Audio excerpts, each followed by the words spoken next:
Hi guys, this is Hirosaki. This story is all about what if Naruto was entrusted with a legendary gift. When Naruto is given a gift considered legendary even in a world where walking on water is a daily occurrence for some, will it lead him on a path towards peace, or will the consequences of said gift leave a hole in his heart too large to fill? Before we start, kindly like and subscribe to this channel, and look over the description box for the author of this amazing storyline. Welcome aboard. Chapter 53, Inferno 6. As Naruto raced through the village, getting closer and closer to Fu and Haku, his vision through Yagura's ability grew clear enough that he could make out their individual forms as opposed to just their chakra signatures, which were worryingly weak. With it, although he was barely concentrating on anything other than his two friends, he was also able to notice the three Kage emerging from the forest atop the rooftop, although each in a different direction. It seemed that Tsuchikage had somehow tricked the Kazekage, and was now escaping in the direction Orochimaru had gone. For a brief moment Naruto cursed that he was limited in that he couldn't create a shadow clone to follow them. Orochimaru had already left the ranges of his extended senses, racing off at unimaginable speeds that Naruto couldn't hope to match anyway without summoning something to carry him. However, the Tsuchikage would no doubt be going in the same direction, unless they had a plan to break apart after the invasion, even though it failed, and a good majority of both the Oto and Iwa shinobi were captured in the sand. Unfortunately, a shadow clone split Naruto's concentration, and even with Shikako controlling most of the sand for him, with his body simply acting as a proxy, he was still consciously willing the sand to withhold the shinobi. Already he had felt people breaking out, no doubt now trying to free their comrades or flee. He didn't need even more escaping while his concentration was divided. He didn't have long to dwell on it though, although in the back of his mind he was already going through what he should have done the moment the snake Sannin escaped. He realized that he should have summoned something of his own, at least to follow after Orochimaru. However, the man had gone through his hand signs so quickly that his fingers were less than a blur. Unfortunately for him, with the Mizukage's soul only came his memories and feelings, not his years of honed instincts and reflexes. Yagura was ruthless, never allowing an opponent to escape alive unless it was to act as a messenger to further demoralize his opponents. He never would have allowed Orochimaru to escape like that. However, it was not Yagura in charge of the blonde's body, and Naruto just wasn't experienced enough to react.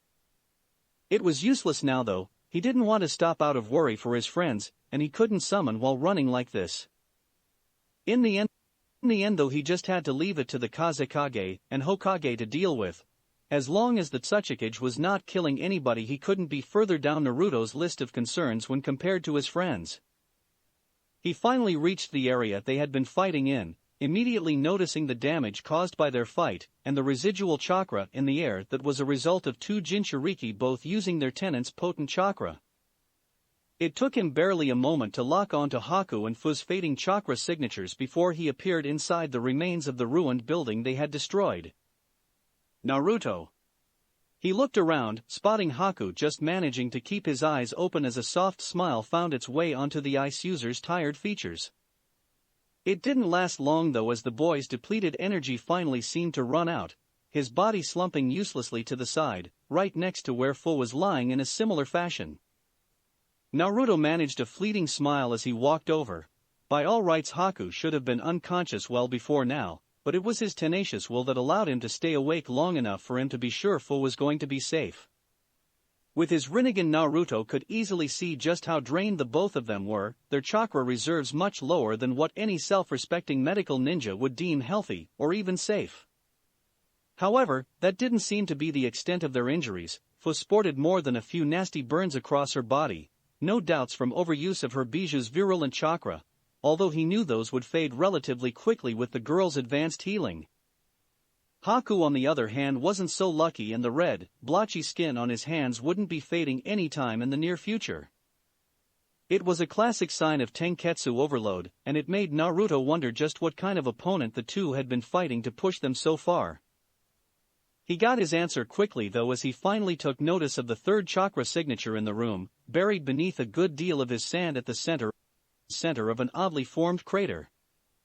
He realized this must have been the Jinchuriki he had felt earlier, and felt a flutter of pride in his chest for his two friends for defeating such an obviously powerful opponent.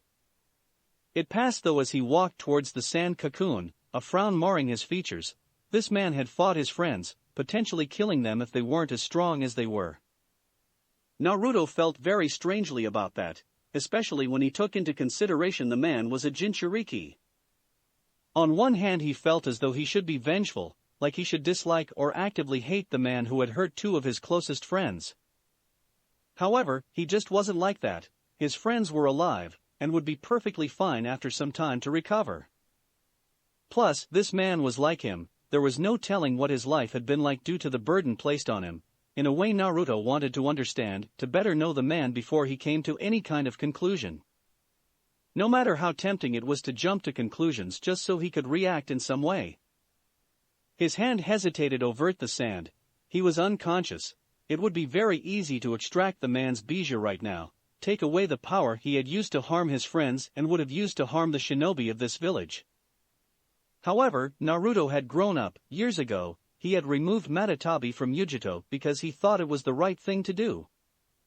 Despite the evidence of Kurabi that not all Jinchuriki were mistreated, his naive, childish mind couldn't quite accept that at the time. Not to mention he had seen how much happier Shikaku was with him as opposed to tormenting Gaara, even if he mistakenly believed Naruto was his father. While Matatabi always assured him that she in no way resented Naruto for taking her from her host, and was in fact probably happier for it, he had always felt guilty for that. Time had changed him, the bloodline rebellions and his time with Tsunade had changed him. He would like to think he was more mature, that he could at least think before making a rash action like performing a bijou extraction on an unconscious man. He sighed wearily, deciding to make a decision later as his hand fell back down to his side tiredly. A soft smile did manage to creep onto his lips though as a thin tendril of sand rose up from the ground near his feet. It was different from the rest of the crumbled earth he had used to secure the shinobi in the village, as it was practically saturated with Shikaku's chakra, even bearing the tanuki's distinctive blue markings. It rose up, the pointed end pointing at him as if the Ichibi himself was looking at Naruto. The blonde just smiled and patted the tendril of sand like he would Shikaku, laughing when it vibrated in satisfaction. He was unprepared then as he suddenly felt liquid fire pouring through his arm. His violet eyes widened in surprise before clenching shut in agonizing pain. He knew what was happening but didn't fully understand why. Somehow the gobi was being absorbed into him without him actually meaning to. However, it was too much, too fast. It wasn't controlled like it normally was, nor was it a slow, gradual process. It felt as though the entire bijou was being forcefully shoved down his arm, tearing it open and burning at the fresh wounds. However, if Naruto had thought that pain was manageable, then it was nothing compared to when the chakra finally reached his coils. As a somewhat experienced practitioner of medical ninjutsu, he knew one thing about the chakra coils of a developed human: they were a one-way system. They were where physical energies merged with spiritual energies to form the chakra intrinsic to the individual, but foreign chakra was not supposed to enter. However, with the sheer volume of the bijou's chakra entering his system all at once, it had little elsewhere to go, forcefully entering the part of his system it was not supposed to. The young monk almost fell to the ground, feeling as though his insides were combusting excruciatingly slowly even though he knew it was only seconds. If it weren't for his Shikuja steadying him against the suddenly very unstable ground, he would have surely fell to the earth, twitching and writhing from the sheer agony he felt.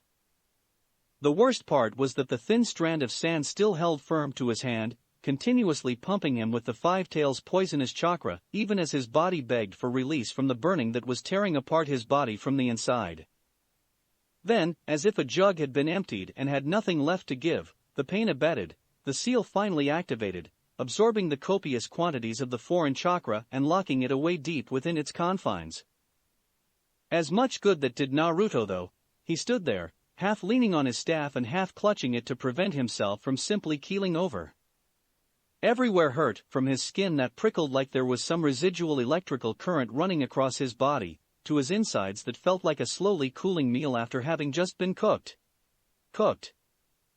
His breaths came out ragged and inconsistent as he gulped, finding his mouth dry and rough as he desperately tried to pull himself back to his feet.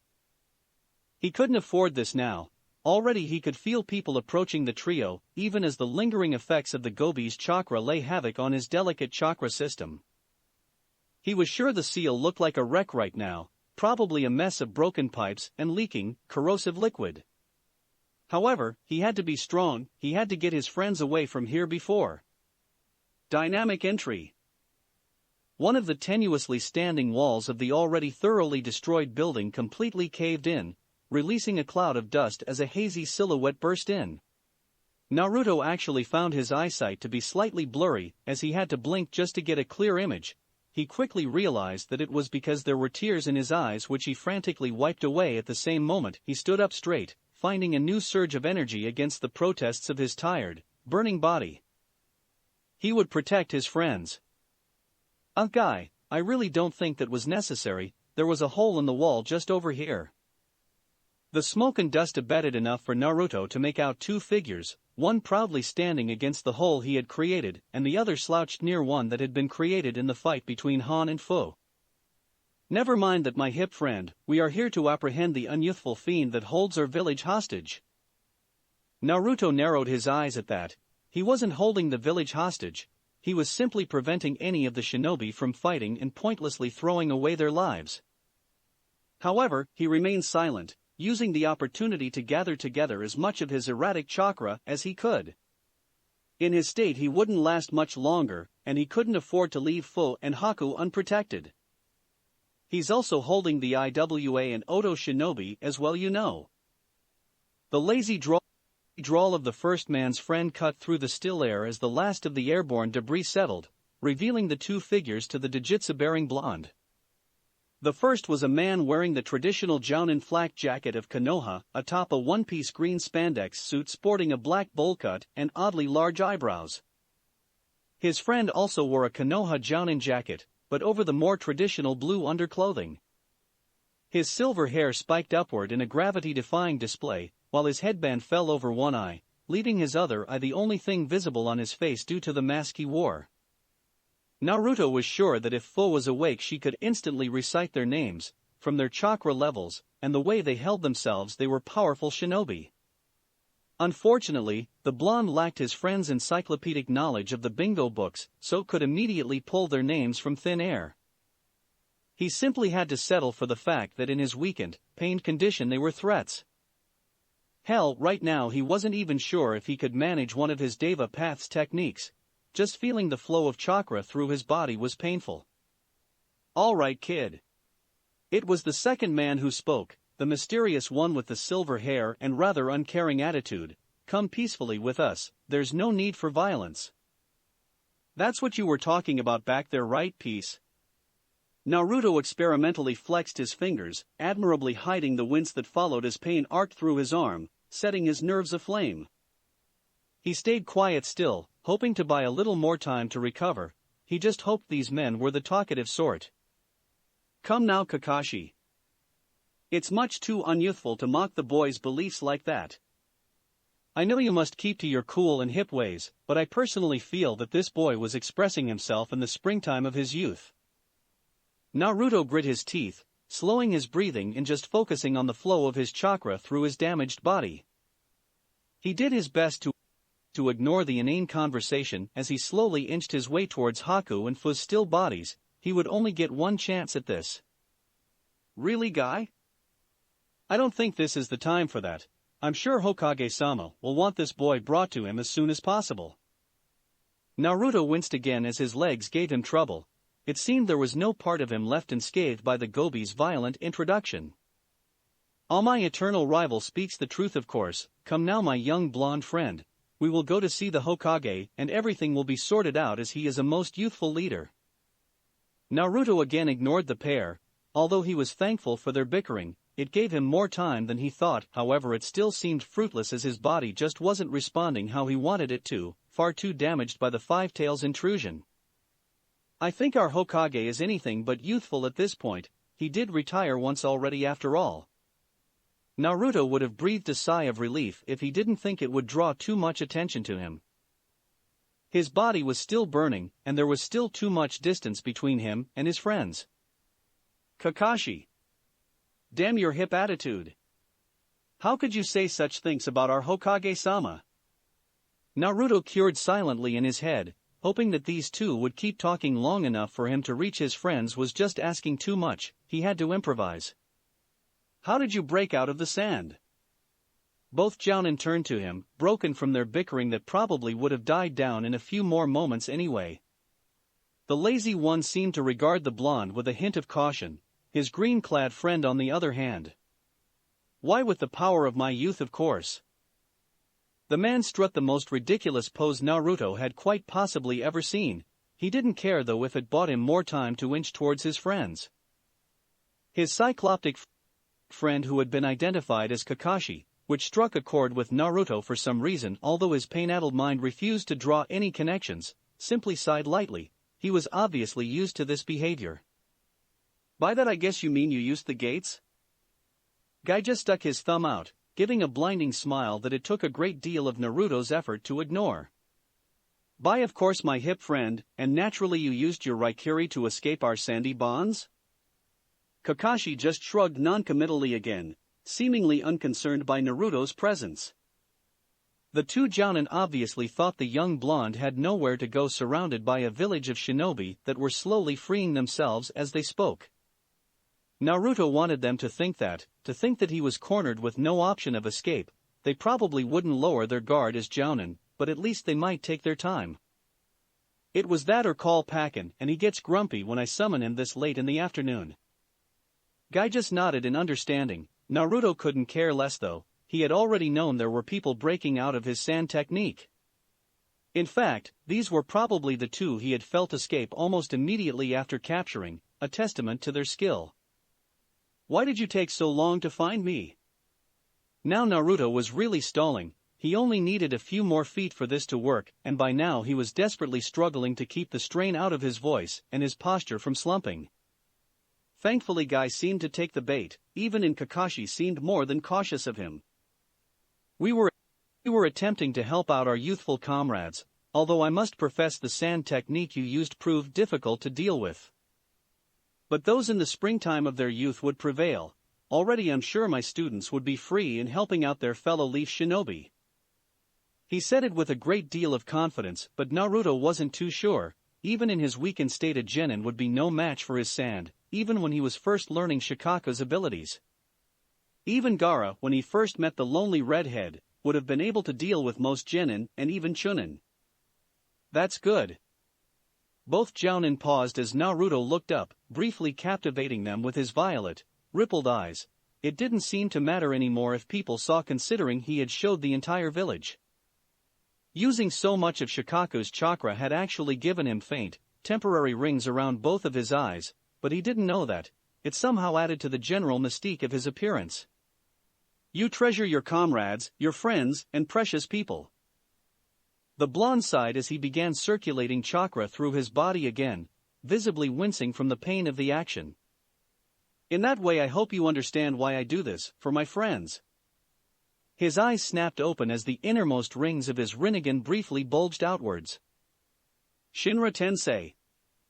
Both Jounin were caught completely unaware as they were sent hurtling back by a wall of unseen force, crashing back into the walls of the collapsing building. Naruto had held back a great deal. He hadn't wanted to seriously hurt the men after all, but he at least allowed for the fact they were experienced Jounin and wouldn't be hurt so easily. Even though his body burned like a fire had been lit inside him, he manages just barely to concentrate his chakra long enough to run through a few hand seals, not having the concentration to do it without. Kuchios. A large cloud of white smoke added to the pre-existing shroud of dust he had created with the gravity technique, masking the creature he had summoned. When it cleared, an enormous gray-feathered, drill-beaked monstrosity of a bird took off, rapidly flying off north. Hiruzen arrived at the scene just in time to see Kakashi and Guy spring back to their feet, looking up at the creature as it flew off. After a moment of hesitation, he began issuing orders to have as many Konoha ANBU released as soon as possible, a few of which would be used to track the bird while the rest continued to free more of the village. However, it seemed as though there was no need. Mid-order, the sand that had held the entire village captive suddenly lost its energy, falling away to become earth once again.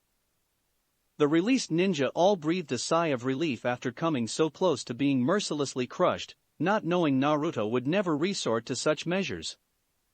Even the IWA and Oto shinobi had lost their fight. Knowing they were surrounded in a village they had lost the element of surprise over. Hiruzen gazed out at all this impassively, his features in the perfect mask of a commanding Kage. However, as he looked up at the sky, he couldn't help the frown that overcame his face as the bird passed right over the Hokage monument, just above the bust of the Yondaime. From a few feet away, Naruto watched the shinobi all scurry about as he finally released his hold over the sand confining them. The chameleon he was inside, as much as it grossed him out, stood perfectly still, ready to leave as soon as there was an opening. It understood that the best time to leave would be while the shinobi were still occupied with the enormous number of enemy forces within their walls. He spared a glance over at the still unconscious forms of Haku and Fu, hoping that they wouldn't wake up before him, otherwise they might freak out over their location. And with that last thought, Naruto promptly passed out, finally succumbing to the strain his body was so violently protesting over. The blonde was fairly unsurprised when he awoke to find himself staring up at the drab, uninteresting ceiling of the corridors that marked his seal. As he had suspected, the floor was wet with the corrosive, unpleasant liquid that dripped from the pipes, or as the case was now, gushed. A new pipe had nestled its way into the many that already occupied the corridors, however calling it a pipe would be doing it too much justice. It seemed to be more of a twisted wreck of metal, what with the liquid that represented the Gobi's chakra. He groaned as he got to his feet. It seemed even within the seal he wasn't able to escape the burning that engulfed his body.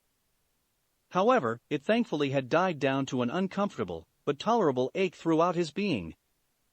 Slowly, and with a great deal more effort than it would normally take, he made his way through the now too familiar path toward the cell room that, if the pattern held, would now be octagonal. Already he was listening out for the sound of banging bars and angered roars that usually accompanied the arrival of another bijou within his growing family. For a moment he paused at that thought before continuing on with a small smile. He supposed it was true he had somewhat come to see his tenants, new and old, as some form of a dysfunctional family. Over the last year traveling, when he had little else to do, or was simply feeling curious about something, he would take solace within these imaginary walls. Shikaku was like a little brother, one that needed guiding and caring for as well as a lot of maintenance. Matatabi was like a sister, easily the most relatable of the bijou he carried due to her past experiences cooperating with humans. She had proved the most helpful of his tenants when it came to him seeking knowledge on something as well as generally being the most fun to talk to. At first, she had been very polite with him, formal almost. However, that phase quickly passed once they actually began to talk.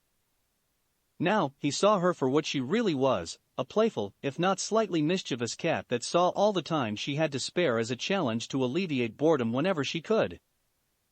Isabu he still didn't know all that well. She was very quiet most of the time, much preferring her solace within the cell as opposed to any genuine interaction. Naruto respected that as he had for the monks that were the same in the temple. Although when the turtle did speak it was usually with an unerringly calm demeanor that only the Kyuubi seemed able to easily ignore. Son Goku on the other hand was much easier to figure out. He was a prideful and brash gorilla that thought that a conflict ending in violence was one well dealt with. The Kyuubi was still just the mystery he had been since Naruto had first spoken with him. Even that entire year had done barely anything to crack the icy, angry shell the fox had confined himself to. It often took a lot of pushing from the blonde to get the ancient fox to reveal anything, and when he did the creature made it sound like he was doing the boy a great favor that Naruto didn't deserve. It was a struggle each and every day with him as a tenant, but for some strange reason Naruto always enjoyed their banter. He guessed he saw the fox as the ultimate challenge. Oddly enough, when he rounded the corner into the expansive, seemingly ceiling-less room, there was no banging, no aggravated roars, or even disgruntled shouts.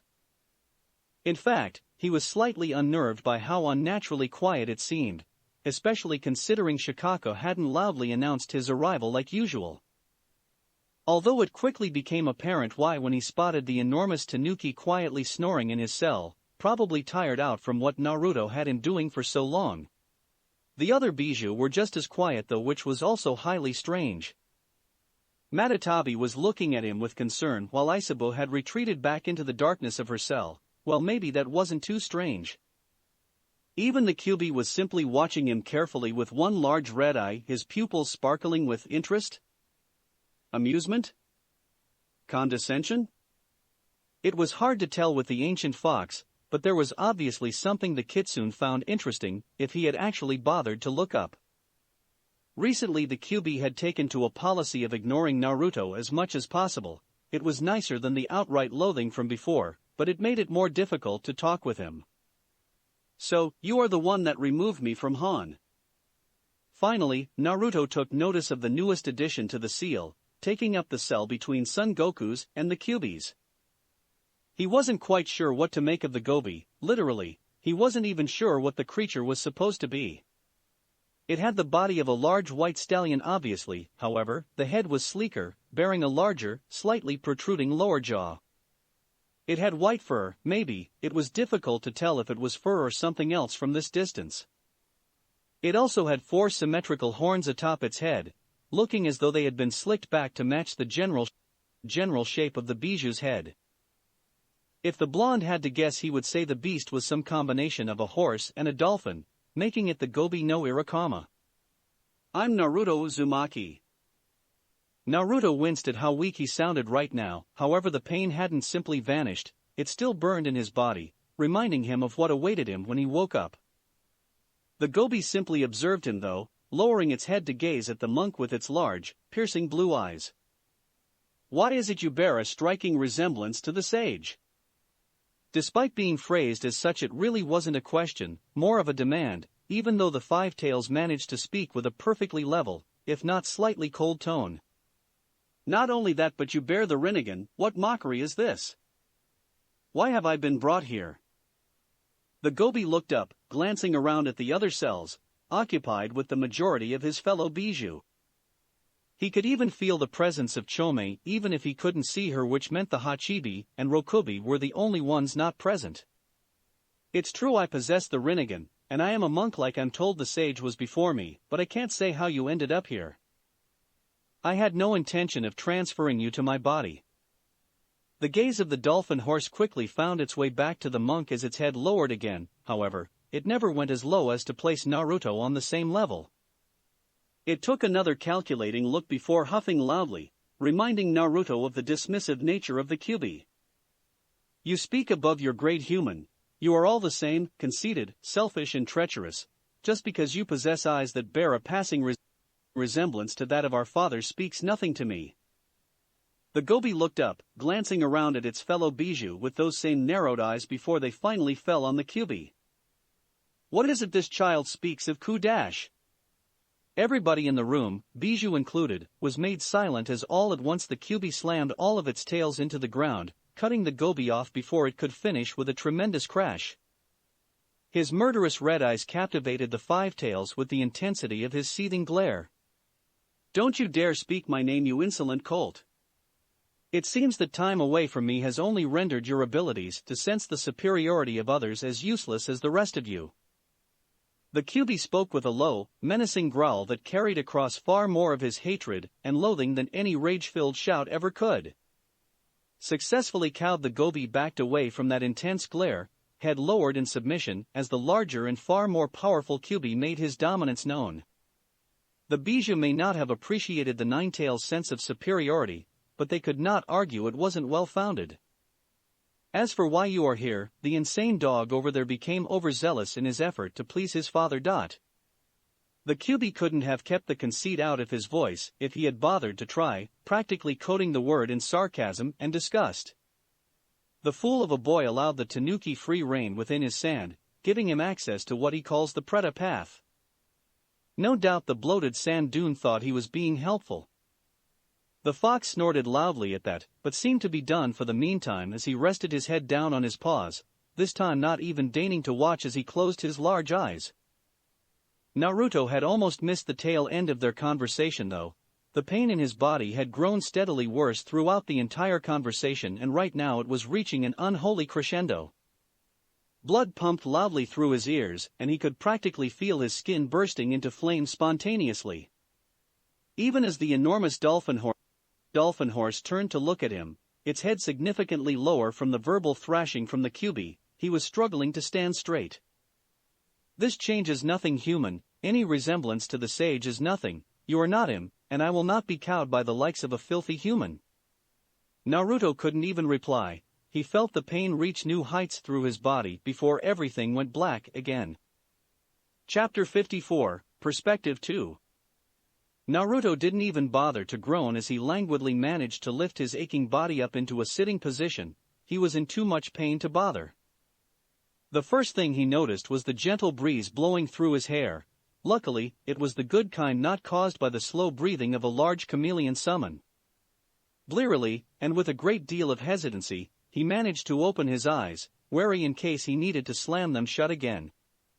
Thankfully it seemed night had fallen, and only the soft glow of the moon hanging over their heads illuminated the small forest clearing they were in.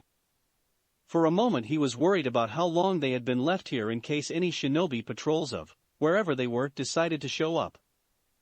Based on the fact they were in a thick forest of familiar trees, and there was a distinct lack of mist, he would say they were still in Hi-no-Kuni. However, his worries were somewhat alleviated when he spotted the chakra signature and subtle ripple in the air that betrayed the location of the chameleon summon. It was nestled in the branches of a tree, skillfully concealing itself in case any shinobi came up. "Thank you." He waved to the chameleon that had made itself visible after seeing Naruto was awake. The blonde wasn't sure if the creature could talk, but it did nod its head, flicking its long tongue out once before vanishing in a burst of smoke. The bird he had summoned had probably vanished the moment he fell unconscious, as it wasn't a true summon, but he hoped it had at least flown far enough away to provide a decent distraction for the chameleon to make a mistake. Looking around at the fact they were no longer within Konoha's walls, he guessed that much was true. "Ow." Fu's monotone voice roused him from his introspection, as the mint-haired Jinchuriki lifted herself up on her arms, wincing as the few burn marks had remained since the day before made movement unpleasant. "Are you okay?" The girl looked around at him, before glancing about at their surroundings, making no indication she thought it was odd they were outside of Konoha. "I believe so, nothing another night of rest will not fix." Naruto nodded at that. Despite having the most outward signs that she was injured, Fu would probably be the fastest to recover out of the three of them. Haku's hands wouldn't be repaired anytime soon, even with Fu and Naruto there to help the healing along, and despite Naruto's absurdly fast, almost regenerative healing factor, the chakra system was a very delicate and fragile thing. He wouldn't be completely back to full health for at least another week, if that. It didn't help that there were currently no medical ninjutsu that dealt with the repair of the chakra system, mostly because nobody but a Hyuga could see it, and they preferred to attack the system more than treat it. Well, we probably won't be able to travel for a few more days, at least not until Haku and I are recovered." Both spared a glance towards their unconscious friend, huddled up on the floor and cradling his hands, even in his sleep. The blotchiness had only gotten worse since the other day, and had spread further up his arms. Little red pinpricks dotted the skin where the boy had severely overused his delicate tenketsu. Naruto or Fu would probably have to create a salve for that to ease the burning the Hayatan user would no doubt be feeling when he woke up. Erg. However, Naruto had to reckon that as he tried to shift positions only for an arc of pain to lance through his body, that extraction really had screwed up his body. It would be Fu doing all the work over the next few days, as guilty as that made Naruto feel. His abused body just wasn't up to it. On second thought, we'll probably be here for around a week, might as well make ourselves comfortable in this clearing. Fu nodded absently as she stood up, only wincing slightly from the burns littering her skin. Naruto had to give her credit for her ability to mask what was obviously an incredibly painful injury. His eyes did widen though as she slowly moved across the clearing, setting herself down next to him, and lightly leaning her body against his side, making sure to position herself to take the strain off her burned skin. "What are you doing?" Naruto had an eyebrow raised as he spoke, genuine curiosity in his voice. He was used to waking with Fu sleeping right next to him, but it was usually at least more subtle than this. It seemed in her pain state and the generally injured condition of the group, she had given up on pretenses of caring. Making myself comfortable. Naruto just sighed at the small, mischievous smile Fu was giving him. He supposed he should be thankful she was able to give that much. The Fu he had met 2 years ago would never have been able to express herself like that. He leant back against the tree he was sitting against, just enjoying the company and warmth the girl offered as his thoughts drifted onto other things. Did you have trouble escaping the village? He looked around, noting that Fu was still shuffling against him, trying to find the most comfortable position. I'm not sure, I was unconscious when the chameleon carried us out. Fu nodded before pausing, looking down at her body and giving her arm an experimental sniff. That is an unpleasant image. Naruto had to agree with her there. Sitting inside the mouth of a chameleon, no matter how trustworthy, was not only disgusting, but also rather nerve-wracking. Being eaten was definitely not one of the ways he had ever imagined himself leaving this world. Tell me about it. Other than that though, I suppose there were these 2 strange jounin. The blonde trailed off as his eyes widened, his memories coming back and hitting him full force. The silver hair, the tilted headband. He wasn't sure how he hadn't recognized the man before. Hell, he had even heard his name before blacking out. His eyes narrowed in immediate concern. He had known in his pain and disorientation that things weren't coming through as clearly as they should, but to forget the man who had driven his lightning-coated hand through one of his friend's shoulders. This seriously unsettled Naruto. If he could forget Kakashi in his pained, hazy-minded state, especially when he hadn't forgotten anything since gaining the Rinnegan, then what other damage could the impromptu extraction have done? For that matter, he wasn't even sure if the other Jinchuriki was okay. The extraction had happened much faster than he was used to. Sure, the chakra had been extracted evenly from the man thanks to the sand being fully wrapped around him, but at that speed, who was to say? The thought made him slightly queasy. What if he had killed the Gobi's Jinchuriki by accident? He had never meant for that. Hell, he had never even meant to extract the bijou at all. However, through it all he couldn't find it in himself to be mad at Shikaku. Like the Kyuubi had said, that Tanuki was probably doing what he thought was helpful to his father.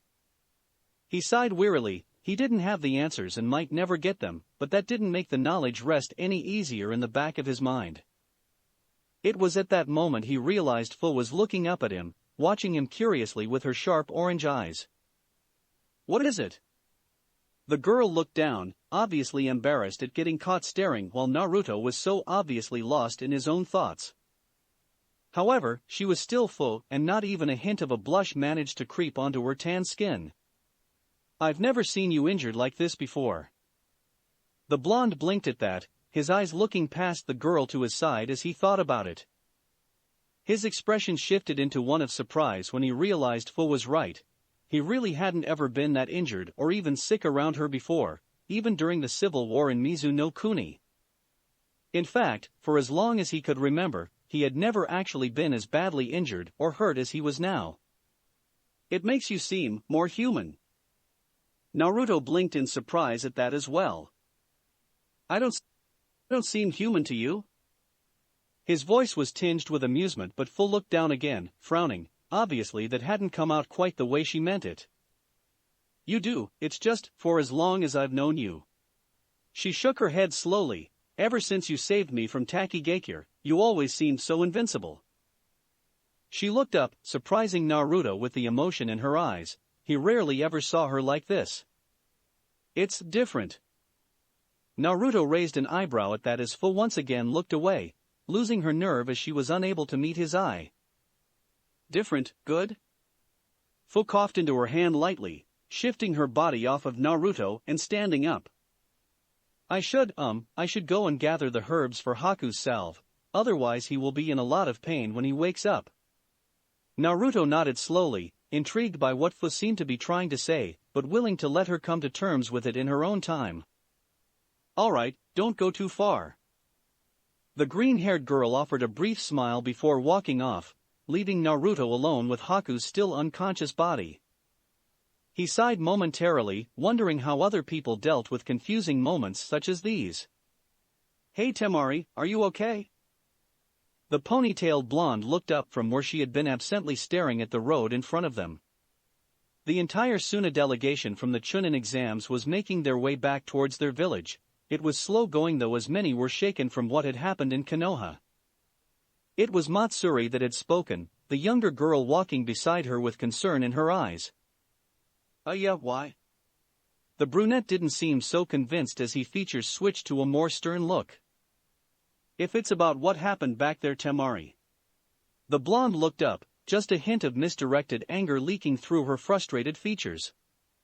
I said I didn't want to talk about it, Matsuri." The younger girl looked away, a frown marring her face as they continued on in silence for a while. There wasn't a lot of conversation going between the shinobi. "But isn't it a good thing?" Temari sighed loudly as once again Matsuri decided the silence had become unbearable. "I mean, doesn't this mean that Gaara's still alive? You're always talking about him, aren't you?" Matsuri quietened down again when Temari sent her another irritated glare, quickening her footsteps despite already being towards the front of the group. "I said I didn't want to talk about it, Matsuri. Go bother Kankura or something."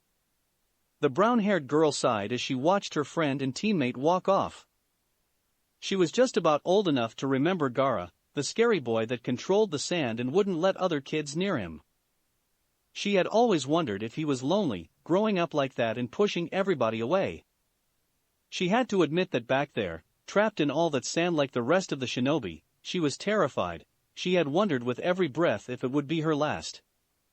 However, it hadn't come. She was still alive, and as far as she knew so was everybody else. Even so, she could tell it was bothering her teammate. Temari often spoke of her little brother, wondering if he was alive and safe. She would have thought this would bring the girl some comfort, but obviously it was just weighing on her mind. She sighed in her head and looked around, wondering where Kankura was. After all, he was Gaara's family as well. Kakashi leaned against his apartment balcony, his frown covered up by his ever-present mask as he stared out over the village. ANBU were still jumping about, clearing up any of the limited damages caused during the invasion. In truth though, the sand capturing all of the shinobi before the fighting could really get underway had limited that to a few broken buildings. In fact, not a single casualty had been reported yet, although there was still quite a bit of sand to sort through, and Kakashi wasn't quite as connected to the reports as he had been in his own ANBU days. Right now, though, his mind couldn't be further from the rest of the village, though, as he thought back to that encounter in the destroyed building. It had been dusty and he hadn't had his Sharingan active, but he was almost positive that it had been Naruto. Yet he couldn't understand how. It had only been 2 months at most since the end of their mission to Wave, yet the boy he had met looked almost a year older than the young blonde they had come across in Nami no Kuni. Maybe it was just the dust playing tricks on him. The boy hadn't seemed to recognize him either, which was equally strange. His gaze drifted over to the Hokage Tower. It was conspicuously free of sand, as that had been one of the first places cleared once there were enough shinobi. He needed to see the Hokage again and ask him properly this time about all of this Naruto business. He couldn't keep hiding these things from him. He had a right to know about his sensei's legacy. However, the Hokage was busy sorting out the ramifications of the invasion, dealing with the political fallout of such a major event. The problem was all the IWA shinobi, or more specifically what to do with them. There were too many to simply incarcerate. Konoha lacked the supplies or room to feed and house them all humanely. In the end, in some people's opinion too peaceful, Hokage had decided to let the IWA shinobi go. Without their tsuchikage they had given up almost without a fight, and having them within the village was more of a threat than letting them go. Either way, IWA had suffered a humiliating defeat, with their completely ineffective invasion essentially being halted by one person, a teenager no less. The Odo shinobi were an entirely different matter. They now had proven connections with Orochimaru. Unfortunately for them, it seemed the Snake Sannin had some genuinely loyal followers, as the ANBU teams had found many Odo shinobi dead in the sand, broken cyanide capsules in their mouths. Others had chosen to flee as soon as the opportunity arose. They were being chased down even as he stood here. Finally, there were those that had surrendered fearfully. They were being kept in the cells below the torture and interrogation department, waiting for return with Ibiki or his equally skilled co-workers. However, right now Kakashi was more worried about his team. Sometime in the near future, he was going to have to debrief them all on this. Kiba was still in the hospital from whatever it was Orochimaru had done to him in Training Ground 44, so he would probably gather them there. He knew Sasuke was going to be angry though. He had been interrupted before his match could even begin, and to humiliate him further, he had been captured by the sand. Kakashi made a note to keep an eye on the young Uchiha. He had been even more distant ever since he had received the curse mark. The masked shinobi pondered all that for a moment before shrugging, allowing his one revealed eye to drift back down to the little orange book in his hand. It would probably all work out. Then again, his mind kept drifting back to what he had seen, that silhouette against the sun with the violet, ringed eyes. Come on, it has to be around here somewhere. Another groan of frustration sounded out through the misty forests where two young teenagers were currently trudging through. You said that for the last 7 places we checked. The girl leading the duo, with burnt orange hair and a far too peppy smile for the bleak atmosphere, simply turned to the boy behind her with a challenging smirk. So what, you saying we should give up? The boy following after her, with light blue hair and thick, rectangular glasses to complement his meek appearance, lugging an enormous, bandaged sword on his back, simply sighed. Maybe we should, is it really a good idea to be looking for it, Nezumaru? The identified Kiri Kunoichi simply put in a display of highly over-exaggerated shock and appall. How could you say that, Chojuro? Shizuku was our friend as well. How are we supposed to pay our respects if we can't even find her grave? The meek swordsman simply nodded slowly. They'd had this conversation many times before on these expeditions out into Mizu no Kuni to find where Naruto had buried Shizuku.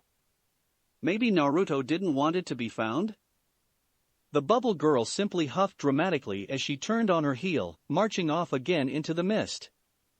Don't be so pessimistic, Chojuro, now come on, we're burning daylight here. The swordsman looked up, frowning at the weak sunlight that was actually able to stream through the heavy mist. How they were supposed to find anything in all this was beyond him.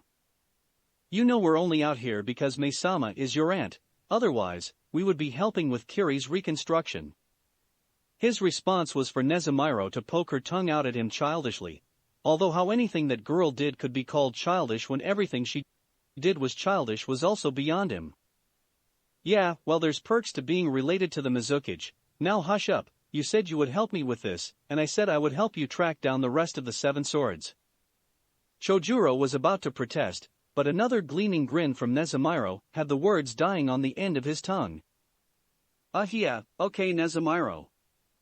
The orange-haired girl looked at him strangely for a moment before shrugging and carrying on. She could have sworn the boy looked oddly red for a moment there. Tsunade-sama, don't you think you're overdoing it slightly? Shizune winced slightly as Tsunade slammed down her 3rd successive bottle of sake, the thick china making a distinctive click against the table of the bar they were sitting in. What are you talking about, Shizune? This is barely anything. There was an ever so slight slur to the busted blonde's voice, lending no credence to her statement whatsoever. The younger woman just frowned as her mentor and aunt lifted her hand, signaling for one of the many waiters to bring her another bottle of the sweet alcoholic drink. You would never drink this much if Naruto and Fu were still traveling with us. Despite the accusatory nature, there was no venom in Shizune's words, more of a quiet disappointment. She had been so happy to see Tsunade clean herself up a little with the blonde monk and his socially awkward mint-haired friend traveling with them. To see her slide right back into her old habits after so long was just saddening.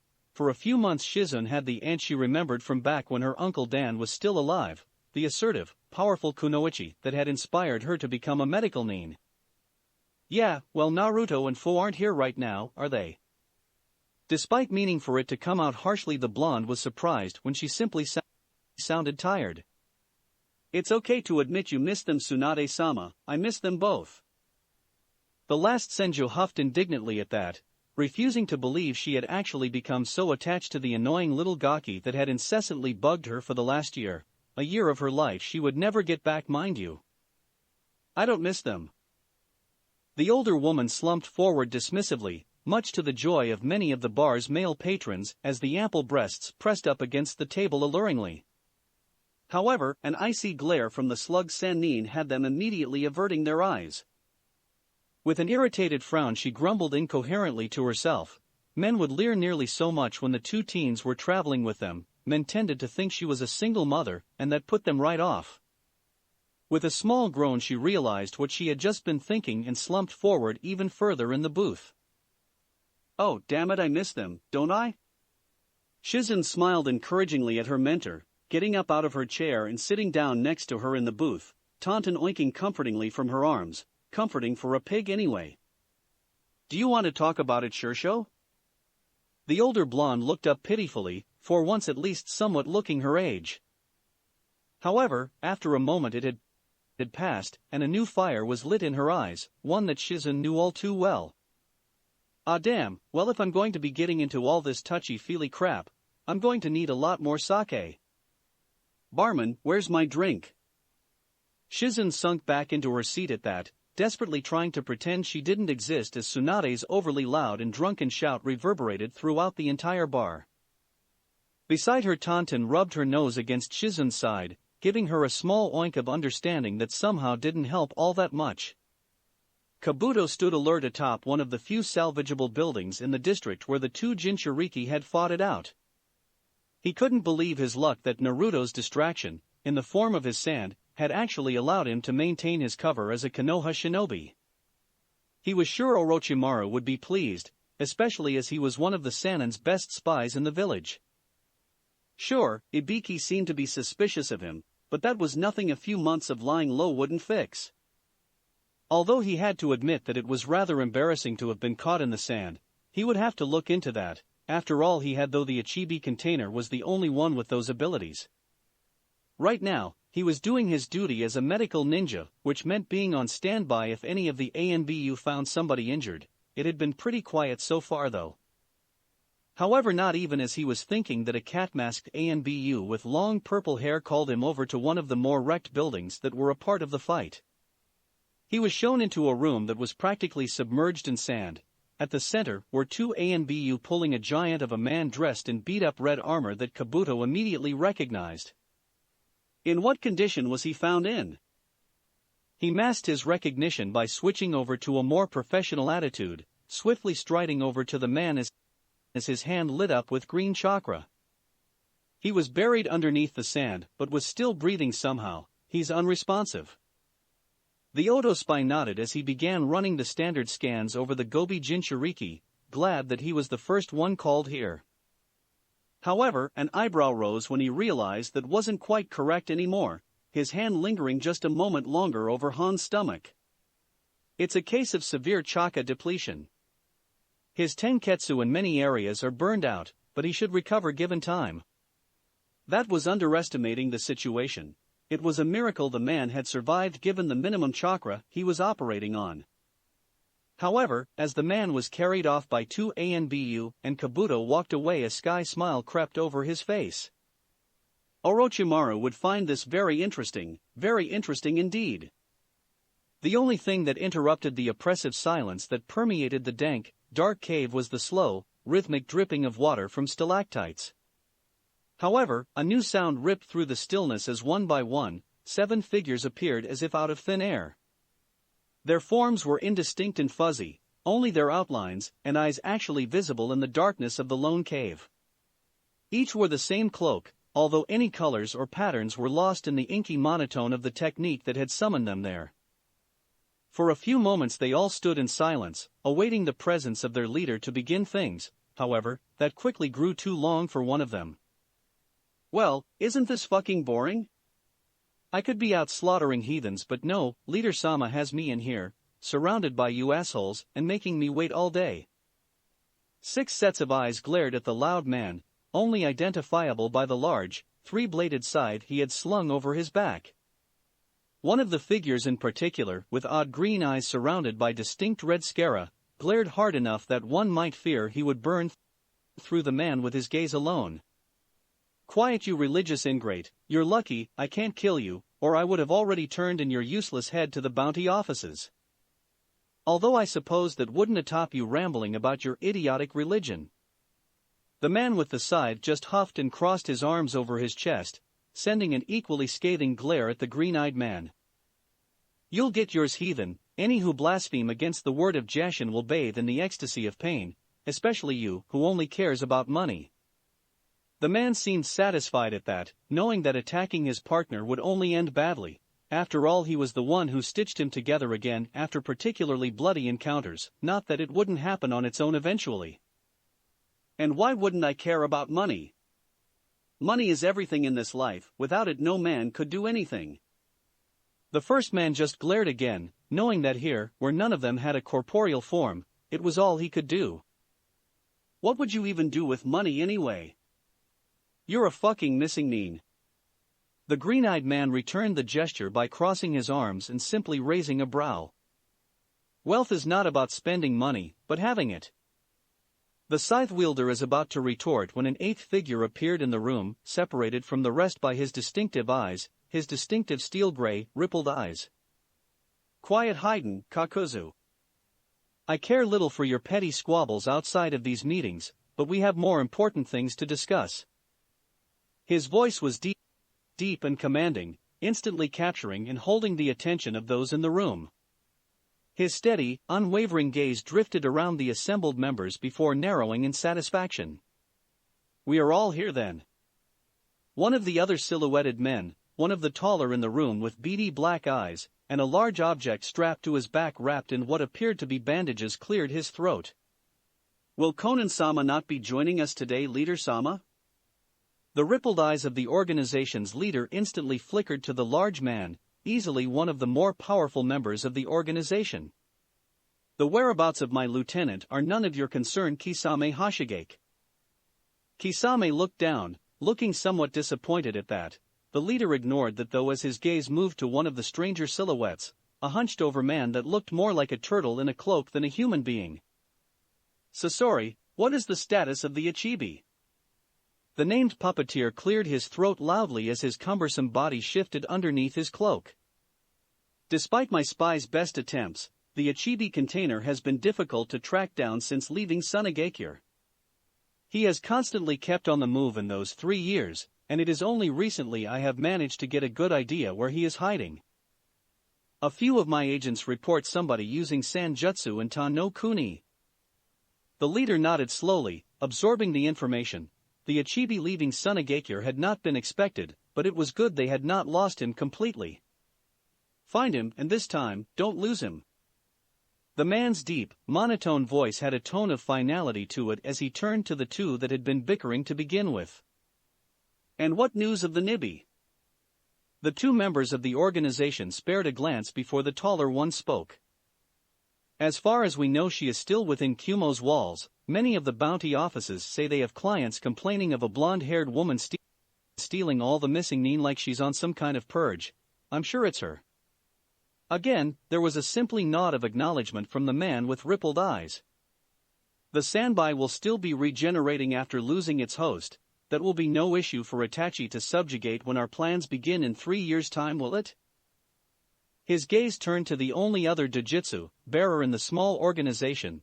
Only the other man's eyes were a deep, unsettling red with 3 black tomos circling the pupil. "Of course, not Leader-sama." The leader nodded again without any hesitation. "You and Kisame were also assigned the Yanbi?" It was spoken as a question, as much BAS that one-tone voice could phrase such a thing. However, none of the members were foolish enough to believe it was anything but a statement of fact. "He's some kind of traveling hermit." Kisame's low, naturally mocking voice cut in. "He roams around Tsuchi no Kuni as far as we can tell. Shouldn't be too hard to track down." The leader paused this time before nodding. The man disliked Kisame's dismissive nature, but tolerated it as long as he got the job done. "The Gobi and Rokubi will be dealt with by me and Konan." "Kakuzu, you were assigned the Nanabai?" Again, nobody dared to question the assertion. However, this time there was a lot more hesitancy from the greedy Takigakure missing Neen. She is still missing, no sign of her from any of my sources. The steel-gray eyes of the organization's leader narrowed dangerously at that, making Kakuzu nervous. The gaze was enough to make weaker men tremble. We have time before the plan begins in full. You will find her. Kakuzu nodded swiftly, not wanting to be under the powerful man's ire longer than he needed to be. He was greedy, not foolish. The Hachibi is often cited in Kumogakure. When the time comes, I will collect him myself if I must. Nobody there dared point out that it would be one man versus an entire hidden village. They were under no illusions he could not do it.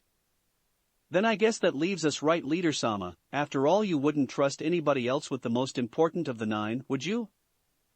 The one man that hadn't spoken yet, if you could call the strange creature a man, decided to speak up from the corner. He wore the same cloak as everybody else, however. He had large protrusions emerging from his shoulders that gave him the distinct likeness of a Venus flytrap. Even more disturbing was the fact he spoke with two completely different voices, one deep and aggressive while the other was light and carefree. Zetsu. It was more of an acknowledgement than an actual greeting. The leader preferred to keep his interactions with the plant hybrid to the minimal. Well, I'm afraid, Leader-sama, that the QB remains as elusive as ever. We thought he was at the fire temple, but he's gone now, vanished just like that. Some kind of traveling monk now, so he might be hard to track down, vanished like poof. The half of the man that was seemingly shrouded in even more darkness grimaced while the lighter half giggled to himself.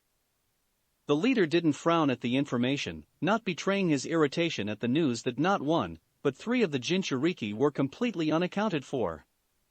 Is there no information on his whereabouts? The plant man creature shrugged nonchalantly, possibly the only one in the organization that would dare to do that to the leader. We were watching over the reconstruction of Kirigakure like you told us. We did hear of some kind of invasion in Konoha though. Apparently Orochimaru was involved. We could send a clone to check it out. The leader's eyes narrowed at the information and moved away from the plant hybrid. No need. Sasori, contact your informants within Orochimaru's so-called village and finds out about this invasion, and keep looking for the whereabouts of our last ring. The sealing process will be slow without it. The stoic man cast one last glance around the room with his powerful, almost glowing eyes before nodding once. The rest of you are dismissed. And with that his indistinct silhouette blinked out of existence. Chapter 55, Nature Eye. Is there any discomfort? Fu's voice had a surprising hint of tenderness as she slowly unwrapped the bandages from around Haku's hands. It had been a daily thing for them for the past week as she had to constantly reapply a light healing salve to aid the restoration of the Hayaton wielder's tenketsu. To his credit though, the dark-haired Yuki didn't even flinch as the last of the clean, white bandages fell from around his fingers. He looked down, expecting to see what he had for the past few days, ugly discoloration and the dark, angry red spots that represented the areas he had nearly blown out his delicate chakra points. It feels okay. And he meant it. After waking up the first day, it had taken a good deal of his self-control not to whimper in pain at the intense burning sensation beneath the skin of his hands. Holding anything had been difficult and moving his fingers, let alone forming hand seals, had been nearly impossible. Even now he could feel the faint throb that was an ever-present reminder of the damage he had done to himself in their battle with Han. However, compared to that initial burning it was barely noticeable. Sure enough, when he looked down, the angry red marks had faded, and his hands now only bore a faint, unnatural pink hue. In any case, it will take a few more days to fully heal. Haku nodded absently as he experimentally flexed his hands, marveling at how easy it was compared to yesterday. He was still slightly stiff, but that was to be expected after so long without using them. It didn't make it any less uncomfortable though. Thank you, Fu. The girl only nodded in her reserved, quiet way as she stood back up, walking across the clearing to tend to her other patient. Haku watched her go with a small smile. This last week Fu had really showcased her abilities with medical ninjutsu as she cared for both him and Naruto. However, it had also revealed another side of her. He had a feeling the girl enjoyed taking care of them, being the one in charge for once. It didn't matter that Naruto was more powerful than her, what mattered was the fact that right now, in his weakened condition, he was completely reliant on her care. However, it was obvious that was coming to an end. With every day Naruto's remarkable healing abilities fixed his wrecked chakra system. Even now the pallid sheen on his skin had vanished and it no longer pained. Recently he had even garnered the ability to walk again without wincing every step. It had only sped up once he had been able to channel chakra to some extent again, and was able to use his own impressive skill with medical ninjutsu to aid his recovery. It made Haku long for when they began to teach him in earnest.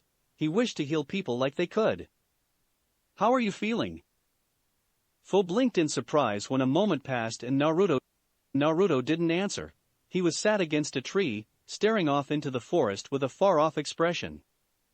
She sat down next to him curiously, knowing that he wasn't meditating as he took a specific position for that. "Naruto?"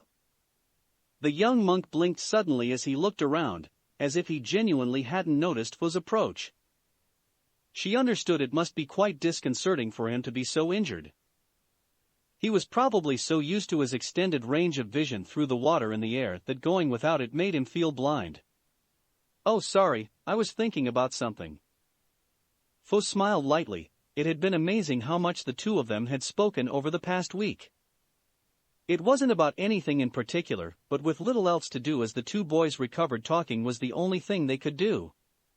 She felt oddly light and airy as she had allowed herself to talk about anything that came to mind, from her observations from their travels to private little thoughts she had never shared with anyone before. At the same time, she had been allowed a glimpse into just what was going through Naruto's mind, and it somehow only made her more enraptured with the enigma that was the blonde monk. "A Rio for your thoughts?" Naruto gave a small smile of his own at that as he allowed his head to roll back and rest against the tree. "I've just been thinking of how long it's been since I was home." He sighed and looked off in a seemingly random direction. However, Fu knew better. These were the woods Naruto had grown up surrounded by, and out of their group he knew them best. That was mostly likely the direction of the fire temple. "It's so close now." He let out a small chuckle and returned to staring up through the canopy of the forest to the blue sky high above them. "How long has it actually been?" Fu was a little surprised. She had never asked before. It had just never come up in conversation.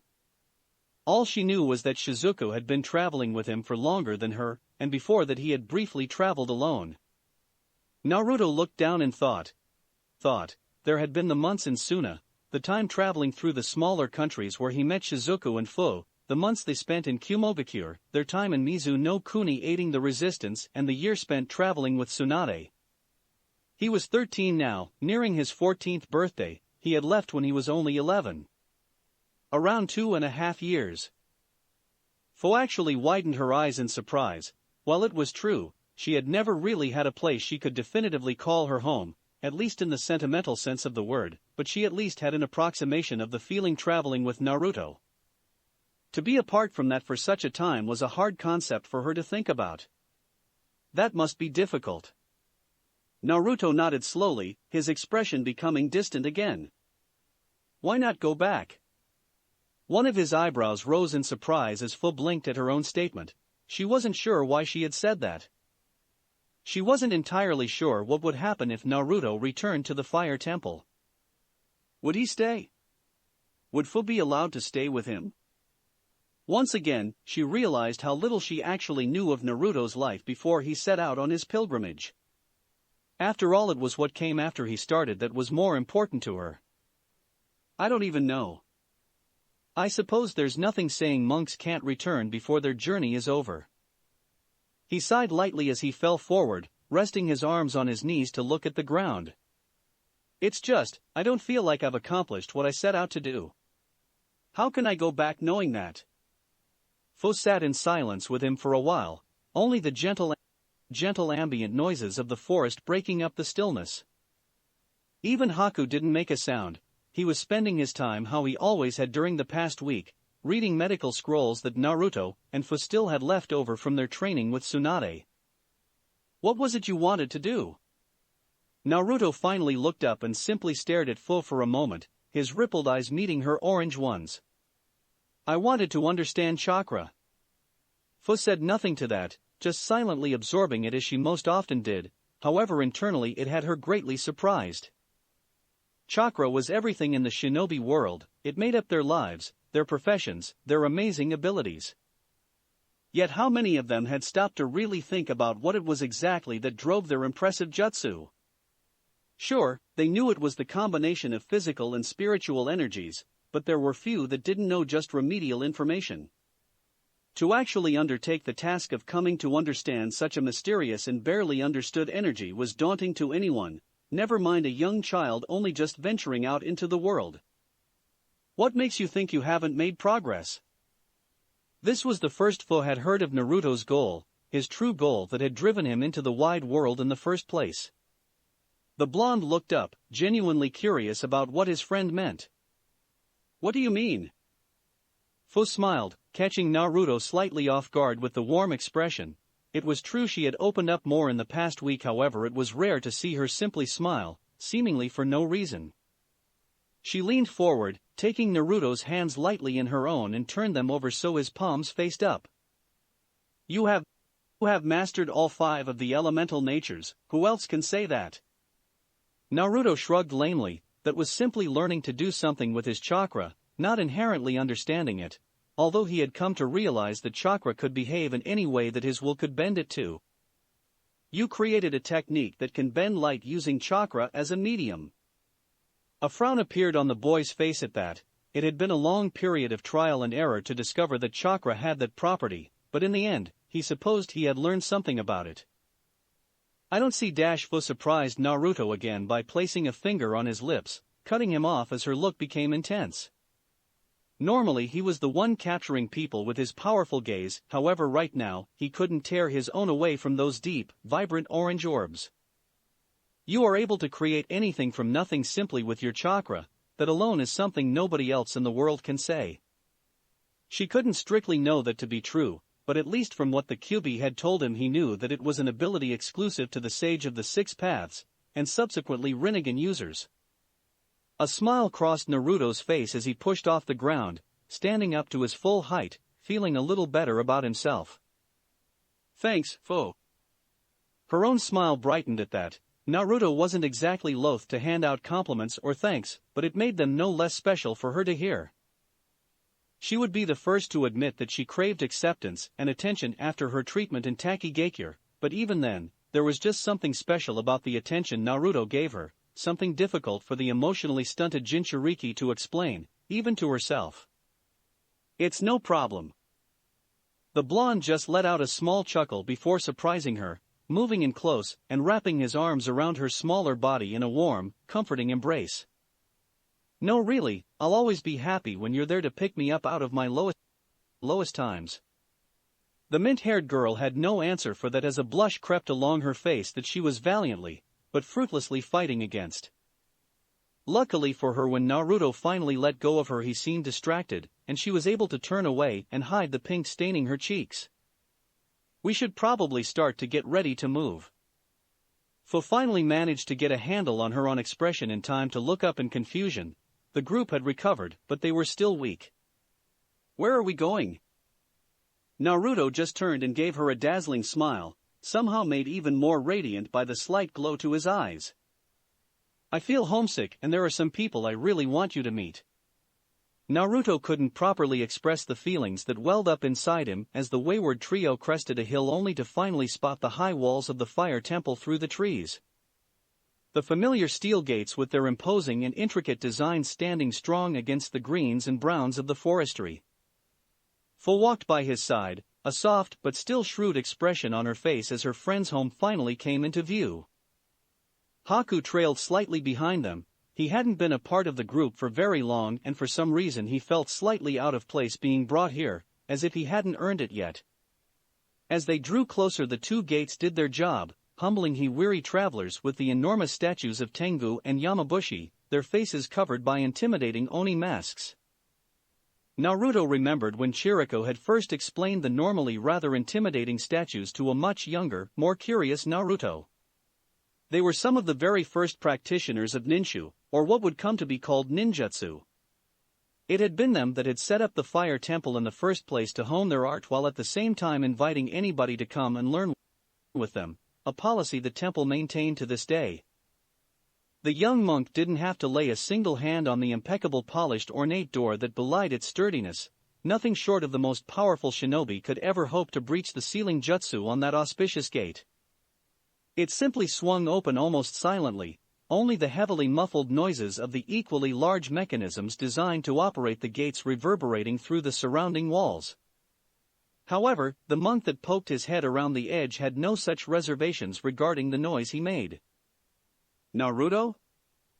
Naruto grinned. It seemed even under his Tsujigasa his wild blonde hair was easily recognizable to the people that had practically been his surrogate family for 4 years.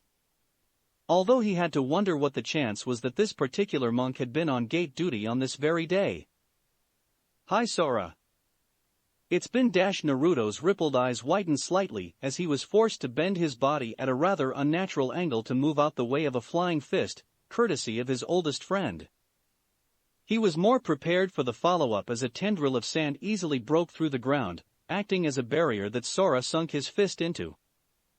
The darker-haired monk's eyes whitened in surprise at the new ability Naruto showed before a very familiar and challenging smirk appeared on his face.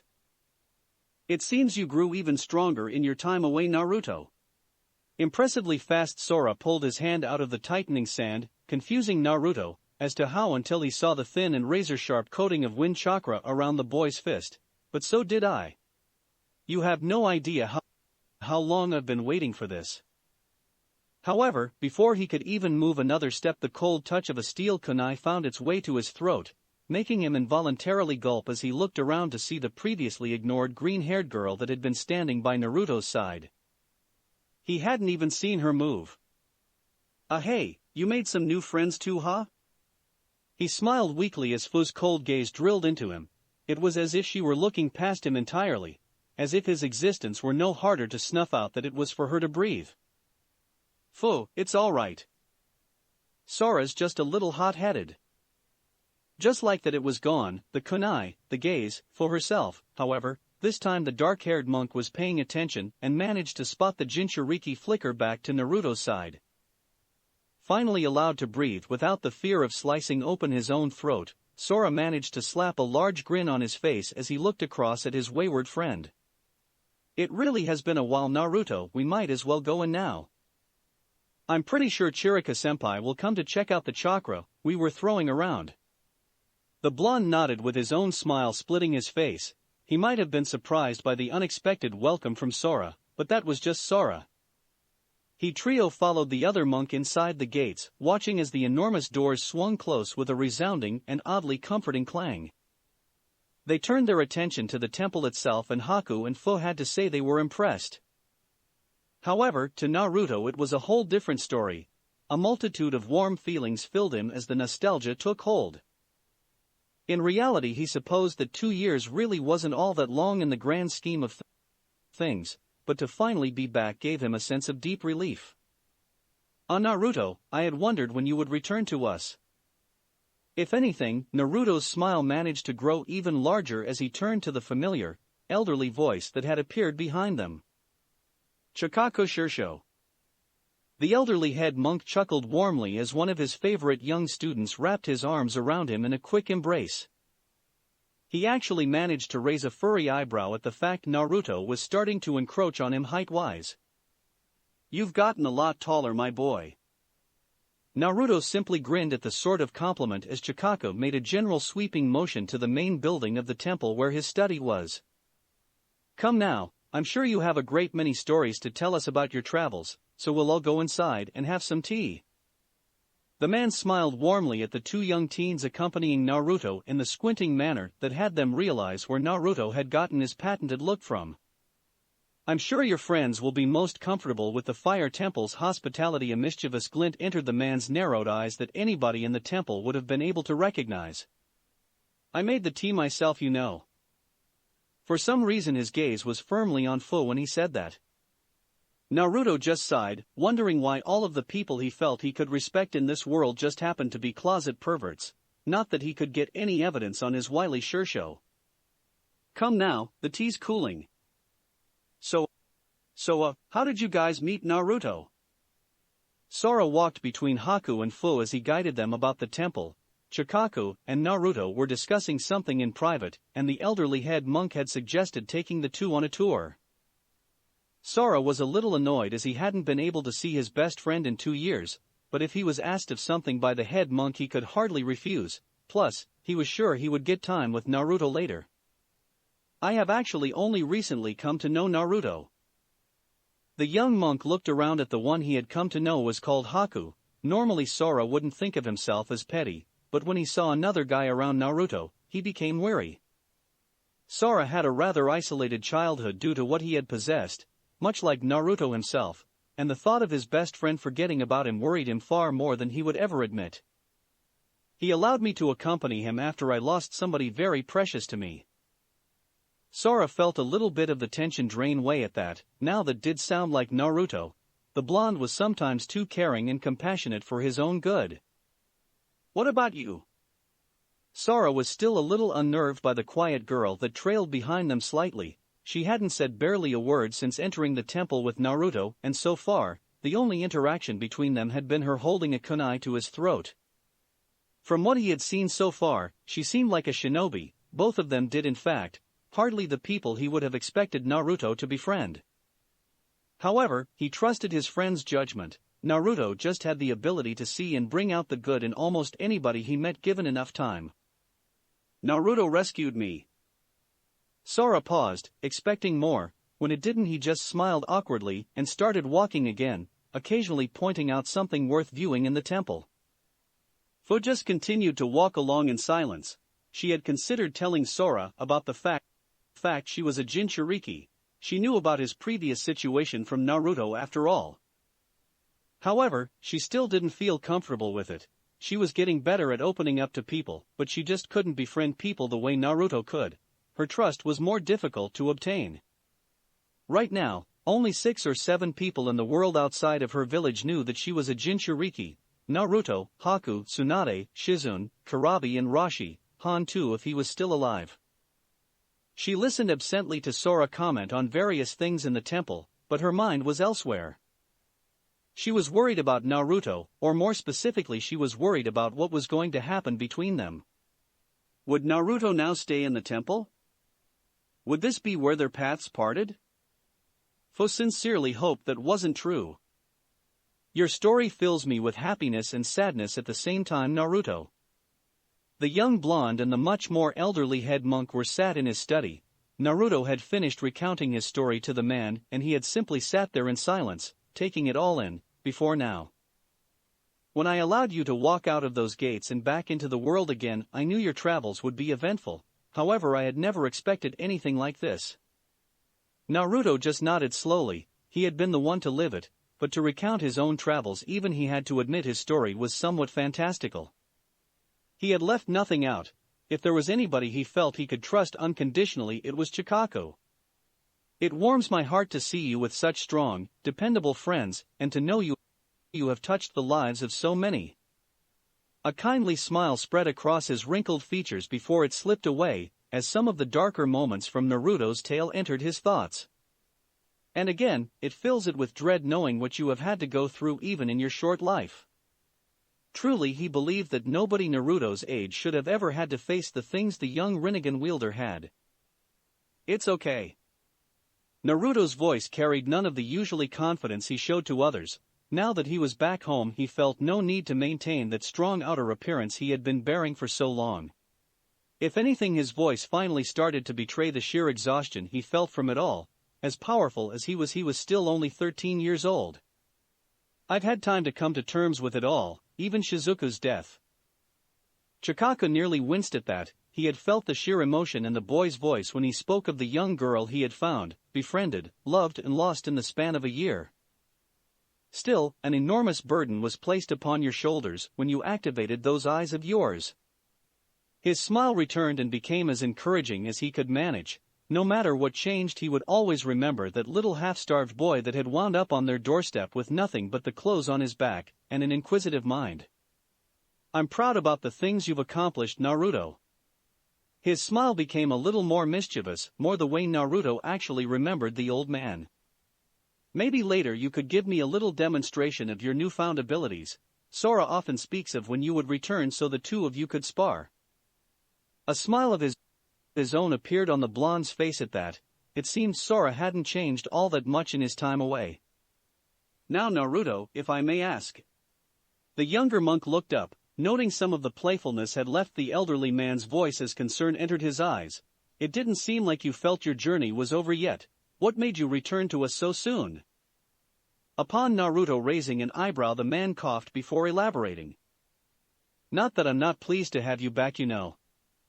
Naruto just chuckled. He was glad for that. Some of the stress he had been feeling just seemed to melt away the more he talked with his Shirsho. Honestly? I was talked into it. Chikako raised an amused eyebrow before Naruto continued. But I did feel homesick. I just needed a little push to admit it to myself. The blonde sighed as he looked up at the ceiling of the study. But now that I'm actually here, I have to admit that there's something I need help with. Chikako raised another furry eyebrow, however this time in intrigue. The problems Naruto brought to him were often the most interesting. Do tell.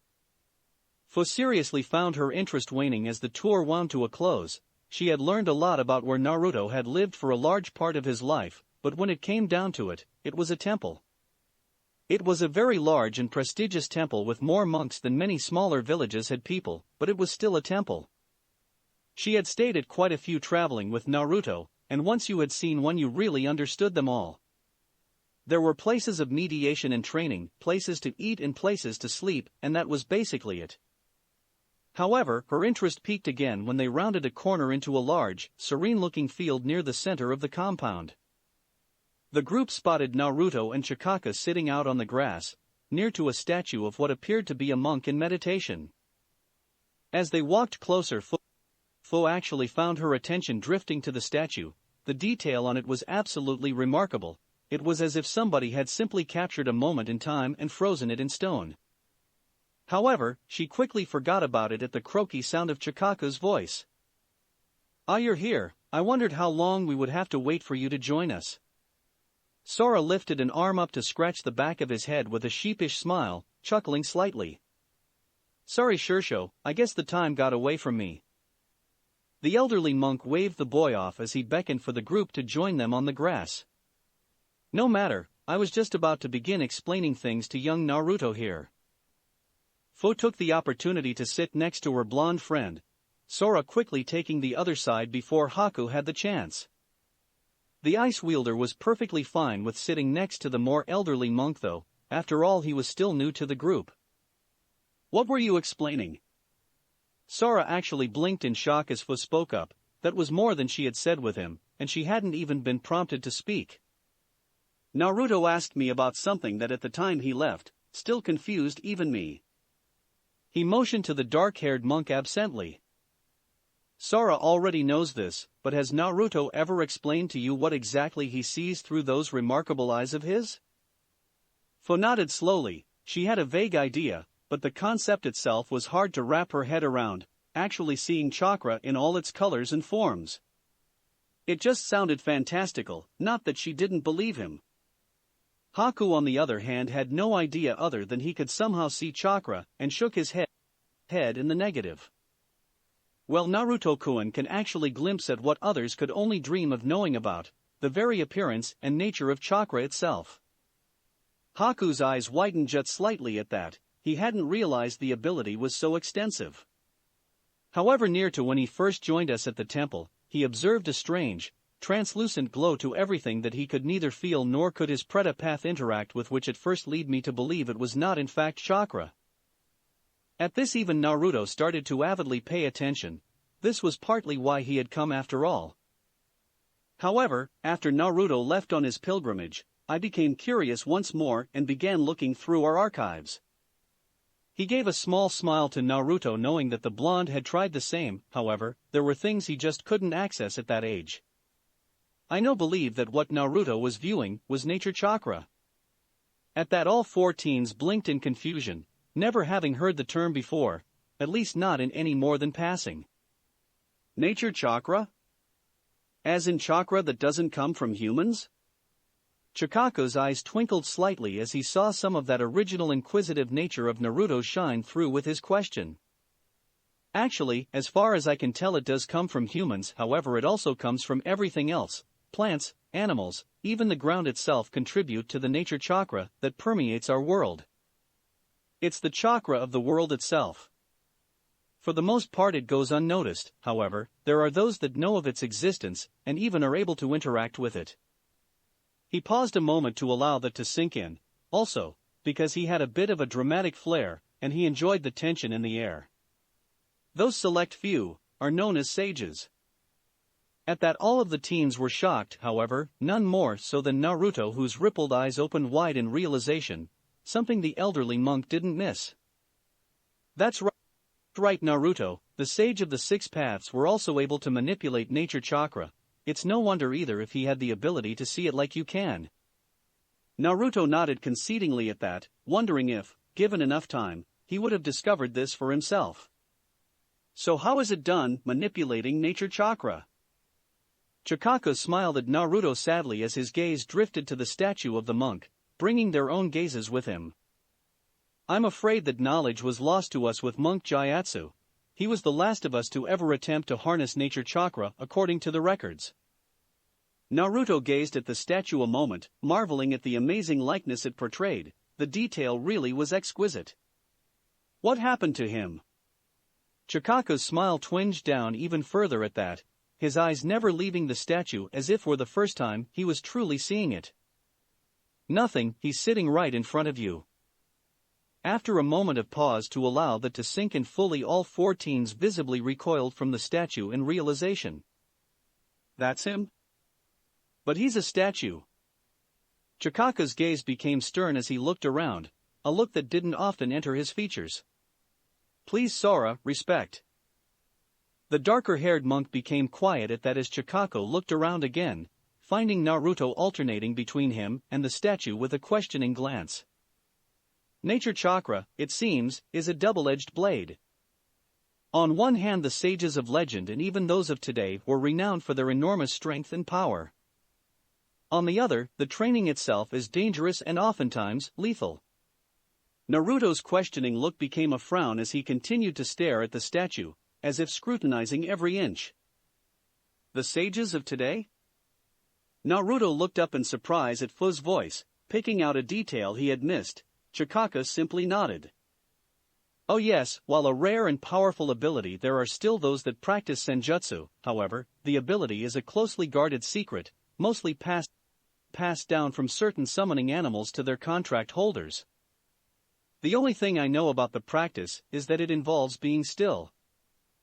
Naruto blinked slowly as he finally tore his gaze from the petrified monk, forever frozen in the picture of serenity. He remembered the statue. He had walked past it day in and day out for 4 years without thinking anything of it, and all this time it had once been a living, breathing human. How is that any different from the meditation we do? I remember being still for 3 days straight to win a bet with Sora. Chikako gained a bit of mirth in his eyes as he too recollected that particular event. It had actually snowed on one of the days, but Naruto never once moved. No, my boy, what I'm talking about here is being truly still, perfectly in balance with nature and your surroundings. He sighed a moment, for a brief moment actually showing his many years he kept hidden behind a youthful, mischievous veil. However, Naruto became confused. He was unsure how he could possibly be any stiller than he was during meditation. Aren't there any faster ways? Once again Chikako gazed at Sora sternly. Without Naruto around to siphon off some of his excess energy, he had become quite outspoken over the past years. There are no shortcuts on the paths to enlightenment, Sora. However, that stern gaze melted away as he looked up at the sky thoughtfully for a moment. However, now you mention it, from the limited information in the archives, it would seem that this training becomes easier in places with strong connections to nature such as Myobokuzen, Ryuchi Cave and Shikatsu Forest.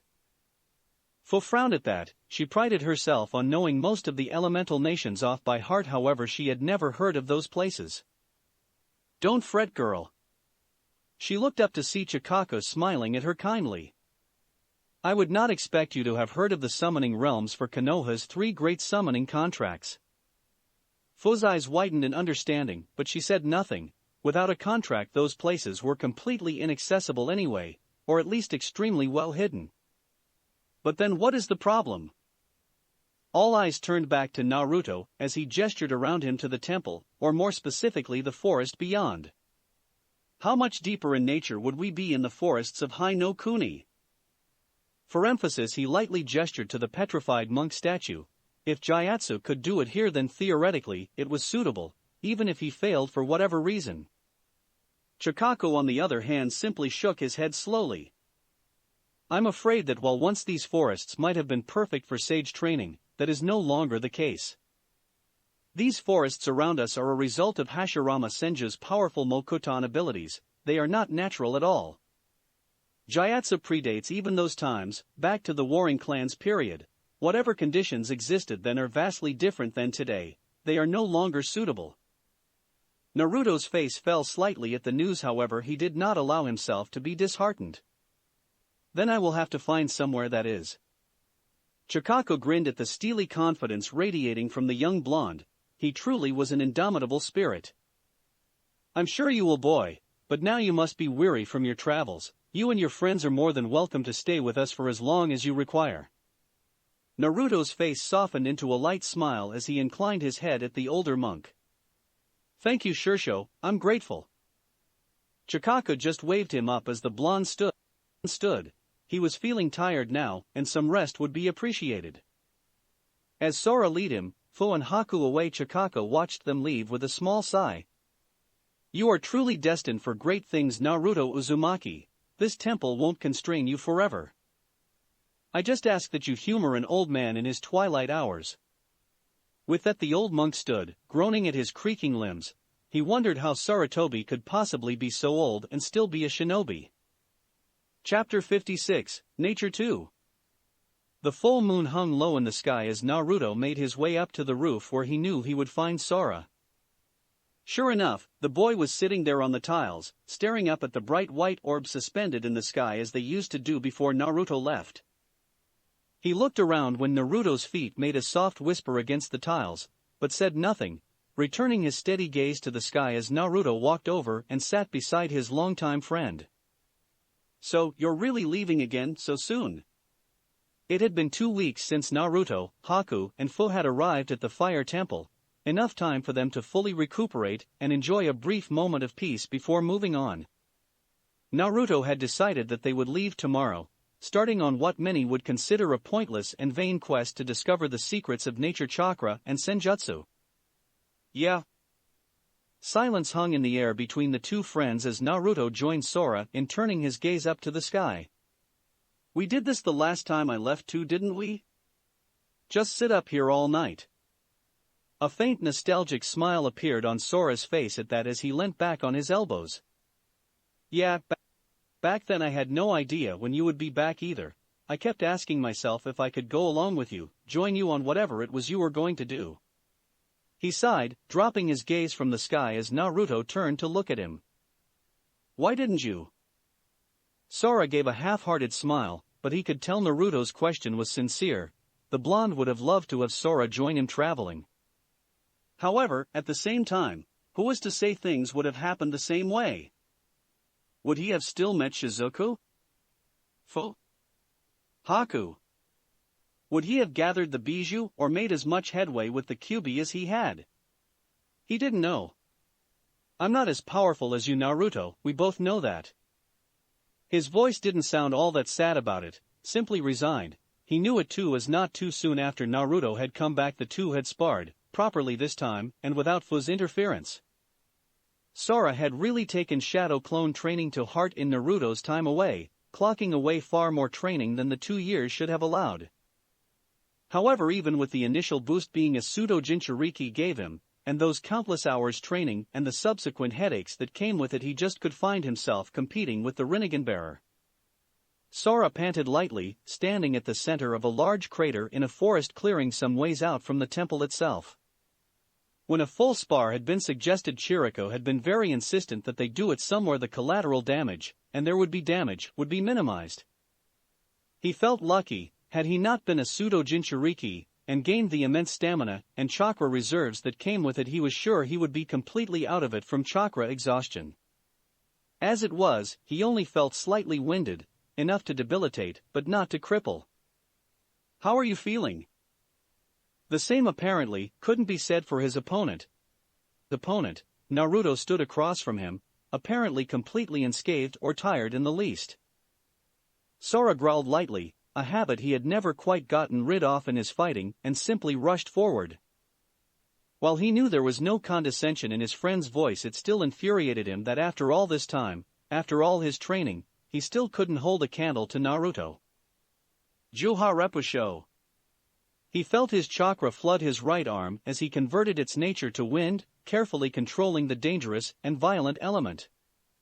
It took form in front of him as a great, demonic claw of pure wind that writhed about as if it had a mind of his own.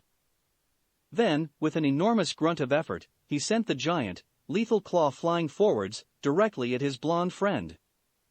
However, much to his consternation, he saw that Naruto wasn't making an effort to dodge, or block, or do anything. "Come on, Sora, haven't you learned by now?" Naruto raised a hand and Sora watched hopelessly as one of his most powerful wind attacks dwindled away to a harmless gust of air that was just as quickly snuffed out. He sighed as his body slumped back, finally starting to feel the dent all of this was putting on his reserves. He knew of his friend's Preta path, however. He had hoped that his jutsu was powerful enough to at least cause a few scratches even if it ultimately was absorbed. However, he couldn't continue with this. With every jutsu he launched, Naruto's own chakra supply only grew off of his own. "It's not over yet, Naruto." As if to affirm his point, 10 different Soras suddenly sprung from the shadows the trees provided. The darker-haired monk shrugged of the fact his blonde opponent didn't seem the least bit surprised and joined his shadow clones as each donned 2 wicked-looking gauntlets of wind, taking on the same demonic visage as the last jutsu. Juhasho Rendan. Naruto observed quietly as the many different Soras approached him on all sides at incredible speed. It's still not enough. Naruto couldn't allow Sora to get close to him. The darker-haired monk had already proven his taijutsu was something to be feared. Like Naruto, he used his wind element to augment his movements. However, instead of blasting it out of his tenketsu for increased speed, he carefully manipulated the air around him to drastically lower the air resistance on his body, giving him incredible maneuverability. Naruto couldn't allow him to get close, so he did the one thing that came perfectly naturally to him, raising his hands up in a way that Sora instantly recognized. Shinra Tensei. However, Naruto could help but show his shock as instead of being blasted back by the technique, the Sora clones sailed through the chakra pulse as if it had never happened. "You think I've just been doing nothing all these years, Naruto?" Naruto had time to widen his eyes imperceptibly as he jumped back from the first clone, almost instinctively slipping into Mizu no Mai to dodge. He had found out the hard way that using his Kaze no Mai only added fuel to Sora's techniques and his Kaminari no Mai had the elemental disadvantage. He refused to use his Hai no Mai though, that was only for use against opponents, and was his only truly lethal taijutsu form. However, as good as he was at dodging with this style, Sora just proved to be faster, obviously not having wasted his 2 years to prepare for this. Naruto was driven back by the barrage of clones and their dangerous wind jutsu, occasionally managing to grab one to drain it of chakra, however another would just take its place. Finally, he had enough as his hand clenched, a large wave of sand exploding from the ground and instantly capturing all of the clones with only the original Sora jumping back in time. That was a nice try, Sora, but it's still not enough. Strangely though, Sora's grin didn't deteriorate in the least, putting Naruto rightfully on edge. "It's not over yet, Naruto." The blonde's eyes widened again as 4 more clones sprung from the earth around him, hidden from his sensing technique by hiding underground. However, they didn't attack, and before Naruto could even do anything they ran through a complicated chain of hand signs in perfect unison befitting of clones. Finally, they slammed their hands down, allowing long and even more complicated strings of kanji to unfurl from their palms to surround Naruto in a perfect square, crying out in perfect synchronization. "Fuinjutsu, Shishiinjin." Instantly the kanji glowed a dangerous red as four walls of bright red flame sprang up, quickly enclosing Naruto as a roof formed over the barrier jutsu as well. A small smirk crossed his lips briefly as he recognized it as a seemingly more powerful version of the one Orochimaru had used to try and seal in the Kazekage and Hokage. "This is very impressive, Sora. I hadn't realized you had advanced so far in Fuinjutsu." Sora smiled from outside of the barrier. It was clear enough for them to see each other through the flickers of the chakra-controlled flames. "You have no idea, Naruto." The blonde just nodded, inwardly both proud and impressed of how much Sora had advanced. "How did you nullify my Shinra Tensei?" Naruto was genuinely curious about that. It had been the first ability he had developed from his Rinnegan, so naturally Sora knew of it and had come up with ways to best it in the past, but nothing like this. At that Sora grinned proudly. That was one of his proudest achievements. Naruto's Deva path had always been the deciding factor in their spars 2.5 years ago, even after the Preta path manifested. "I took a gravity seal and modified it so that it reacts to changes in pressure on my body, adjusting accordingly. If the gravity on my body changes, it activates, resetting it to what it should be. It doesn't matter the direction or the power behind it."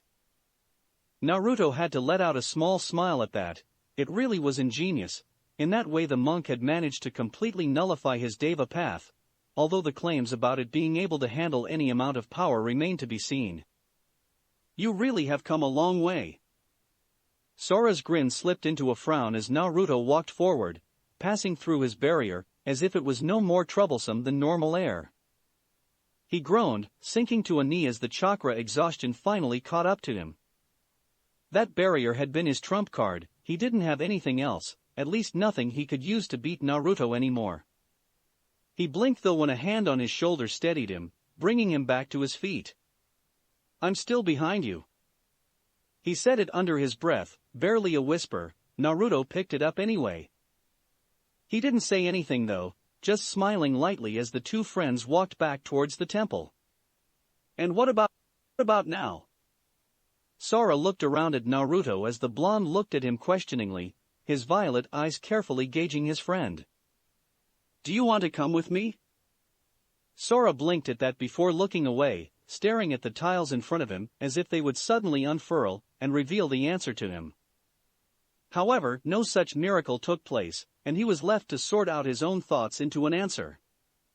Did he want to go with Naruto? Of course, he wanted to go with his friend, the first boy that had looked past the demon inside of him and befriend him.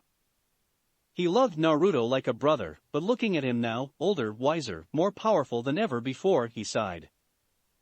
Naruto had his own life, he had new friends. Even if he said Sora would always be his first, he knew it was still true. If Sora went with his friend, he knew he would be happy, content even. However, Sora didn't want to just be content. He didn't want a forever trail in the great shadow Naruto cast, as selfish as that seemed. No. Naruto's face fell a little. He understood Sora's choice, but that didn't make him any less upset about it. "I couldn't do that to myself." Naruto looked back up, a little surprised to see the slight grin pulling at Sora's lips as the boy gazed up at the moon. "You're strong, Naruto, way stronger than I am, and you probably always will be." He looked around, capturing Naruto in an oddly powerful gaze, the steel in his eyes practically radiating out from him. "I want what you have, a life outside these walls of my own. If I went with you I would just drag you down, hold you back." Before Naruto could protest that, Sora held up a hand, silencing him for the moment as his gaze softened.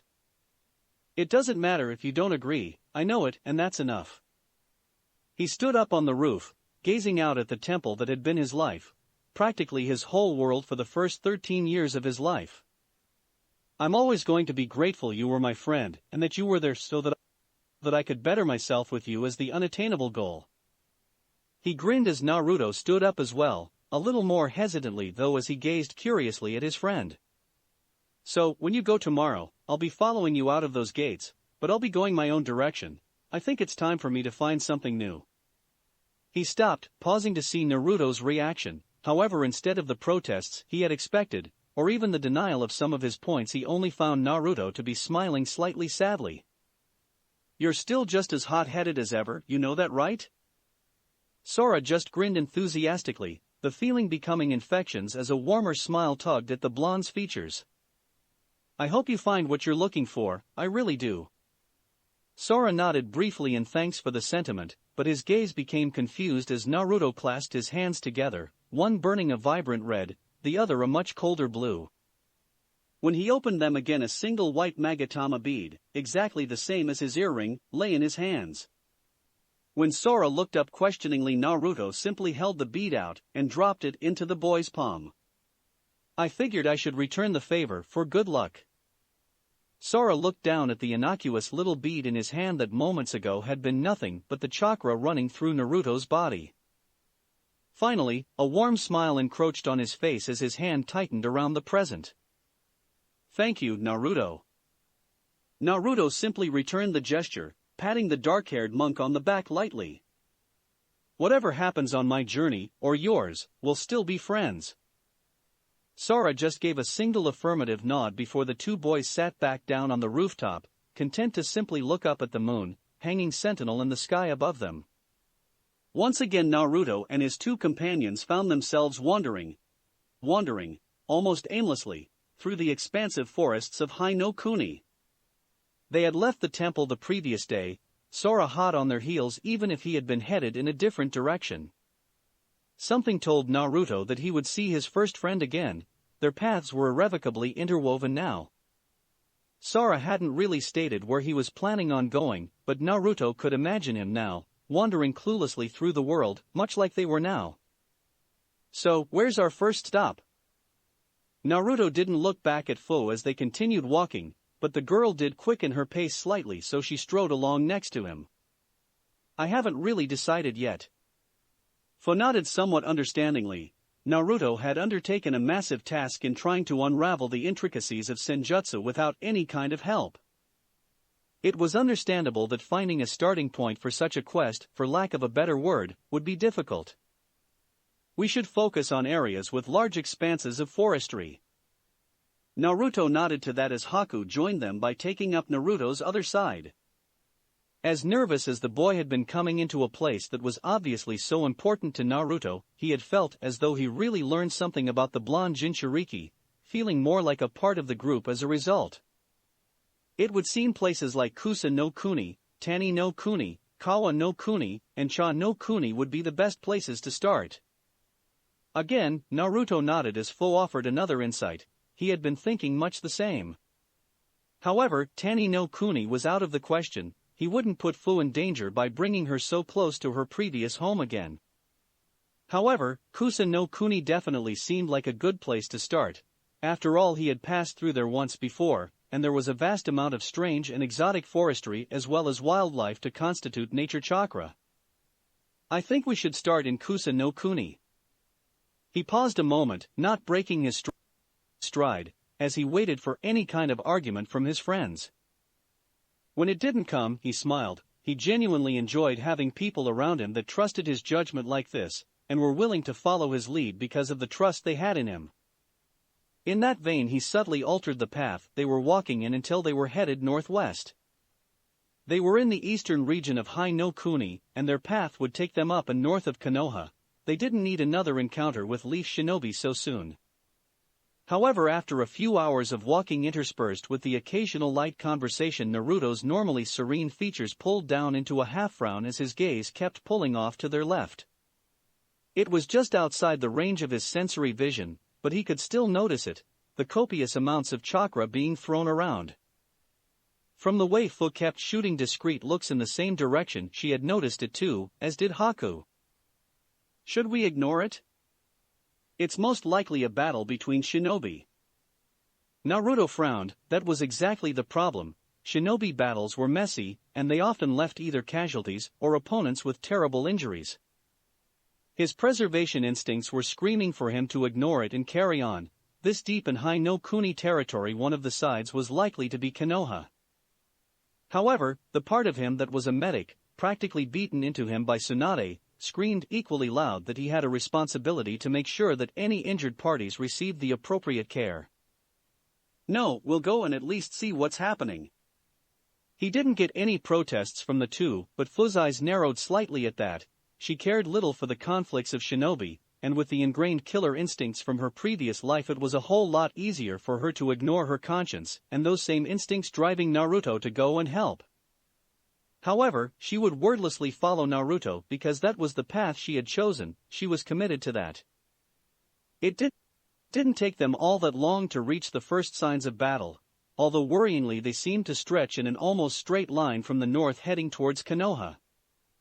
If they lingered for too long, either those responsible or the team Konoha would undoubtedly would find them. However, in that time the fighting had obviously stopped, only the lingering chakra in the air indicating there had been conflict at all, and the enormous forest of bones the trio came across. Naruto had never seen anything quite like it. Enormous spires of pure white bone rose from the earth like the twisted garden of a demon or like the impossibly intricate ribcage of an unfathomable giant. It was impenetrable. If there was a way to navigate the odd and imposing structure, Naruto couldn't see it. The stranger aspect was the fact the bones were practically saturated in chakra, and that meant a shinobi had done this. However, it must have been some form of last stand, as no self-respecting shinobi would leave this kind of evidence behind of their fighting style. A Kagaya. Naruto tore his gaze away from the unique sight to see Fu analyzing it with a cold, calculating gaze that slowly roamed over the towers of bone. A clan thought extinct before even the bloodline rebellions that in some unique cases could manipulate their bone structure as a powerful defense or lethal offense. She had only known about the Lost Clan as they had played such a massive role in the initial stages of the rebellions, and their power, or at least that of those who carried their Kekii Genkai, the Shikatsumiyaku, was legendary. So this was Kirigakure? That didn't sound right. He knew for a fact Kiri was still deeply embroiled in rebuilding their shattered and divided country. They would never launch an attack like this against Konoha. No, if Kirigakure knew they had a Kagaya, one with the Kekii Genkai no less, they would never risk him dying before he could restore the clan. In a way it was very sad.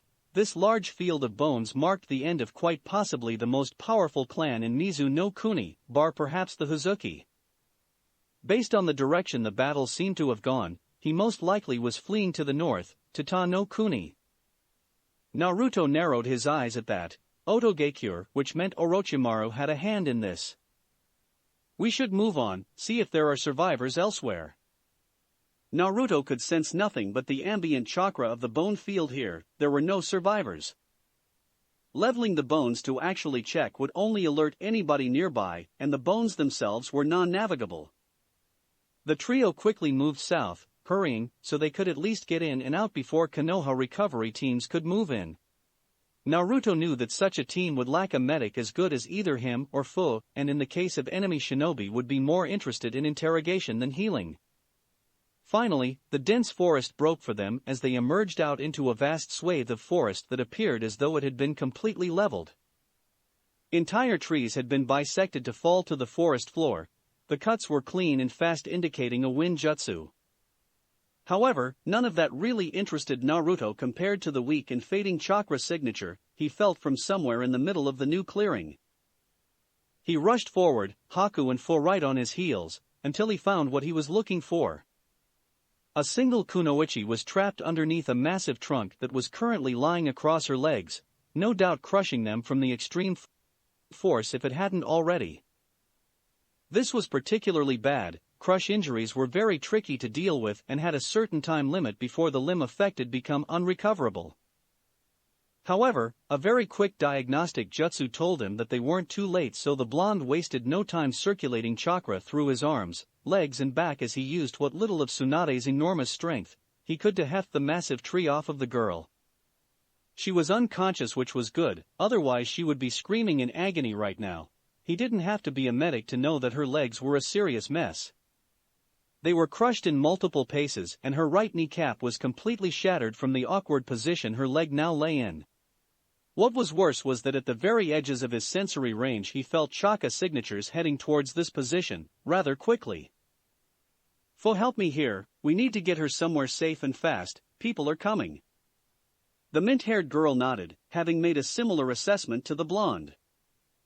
Haku stood there a moment, feeling rather helpless in the situation. He was used to dealing with minor, trivial wounds that Zabuza would get, nothing on this magnitude. He had been reading up on techniques and practices, but reading and doing were two very different things. However, there was one way he could help. Genjutsu was not his forte despite his impressive chakra control, but he could cast one that would buy them time to get away at least, confusing the approaching party. When the Konoha recovery team arrived minutes later, they found nothing but an empty clearing of sliced-down trees. It wouldn't be until later that they would break the genjutsu. By then it was too late. Tayuya awoke. Well, that alone was enough to surprise her, especially after that Suna bitch had practically brought the entire forest down on top of her. Her mind was hazy and she couldn't think straight, but she knew she was alive. The gentle but irritating throb from her legs told her that much. Attempting to lift up her body proved useless. Obviously, whatever was keeping her from feeling the pain in her legs was also keeping her muscles relaxed and unresponsive. However, her struggles didn't go unnoticed for too long as a soft, but undoubtedly male voice called out. "You shouldn't try to move just yet. Your legs need to stay elevated above your heart, and right now that's slightly precarious." Tayuya just about managed to lift her head long enough to see her legs, wrapped up in more bandages than she could count, were propped up against a very low branch of a tree. Her head flopped uselessly back down onto the soft sleeping mat she was lying on. From the smell of grass all around her, and the clear sky above framed by tree canopies, she quickly worked out she was in a forest clearing. What the fuck's going on? She had meant a lot more venom in that question that had come out. She almost cringed from how weak and pitiful she sounded. "It's okay, we found you in the forest and brought you here to heal you." Tayuya scoffed at that, groaning as the action caused her to burst into a fit of coughs. Naruto just calmly waited for them to subside. The damage to her legs wasn't the only thing wrong with her. She had a few broken ribs and multiple lacerations around her body. Finally, the redhead's coughing fit died down, and she laid her head back to stare up at the sky angrily.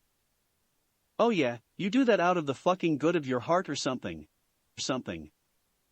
This time Tayuya managed to push some spite into her words. However, Naruto was unperturbed. From the condition she was found in, some hostility was to be expected. "In a way, I suppose you could say that." Tayuya snorted again, but more carefully as to not irritate her obviously injured chest, probably also covered in bandages, although she didn't have the energy to check. She probably looked like a mummy right now. Fucking great. "So how did you end up underneath a tree?" Tayuya glared at nothing again, lacking the will to lift her head up and actually look at the one talking to her. "Fuck off, I'm not telling you anything, shithead." Naruto absently shrugged. He had fulfilled his duties as a medic for the most part. Everything else was just congenial, although he had to admit the girl was healing at an astounding rate, even for a kunoichi. "How about a name then?" "I'm Naruto." Tayuya just turned her head slightly and spat in a random direction, knowing she wouldn't have hit Naruto based on where his voice was. "It's Tayuya, you better fucking remember it, cocksucker, cause I'm the one that's gonna kick your scrawny ass when I... Tayuya suddenly felt lightheaded as an odd warmth spread from somewhere around her chest, accompanied by a soft humming that she recognized from Kabuto as medical ninjutsu. Naruto just chuckled as Tayuya began to drift off, the medical ninjutsu he was using putting her to sleep so she wouldn't aggravate her own injuries. It seemed his latest patient had something of an anger issue. That would be fun. "Tayuya's a nice name." The redhead couldn't even sneer as her world turned dark again. This time when Tayuya woke up she could instantly tell it was night. The sky was dark, and it was considerably colder, although there was a blanket thrown over her fending off the worst of it. She grinned as she realized her curse mark had done its thing, healing her body at a rate most other shinobi would be green with envy over. However, while she now found she could actually lift up her torso, her legs seemed to be an entirely different matter. They screamed out in pain as she lowered them to the ground, making her grit her teeth in agony as she placed one foot forward, followed by the next. "That's really inadvisable." The voice made her freeze.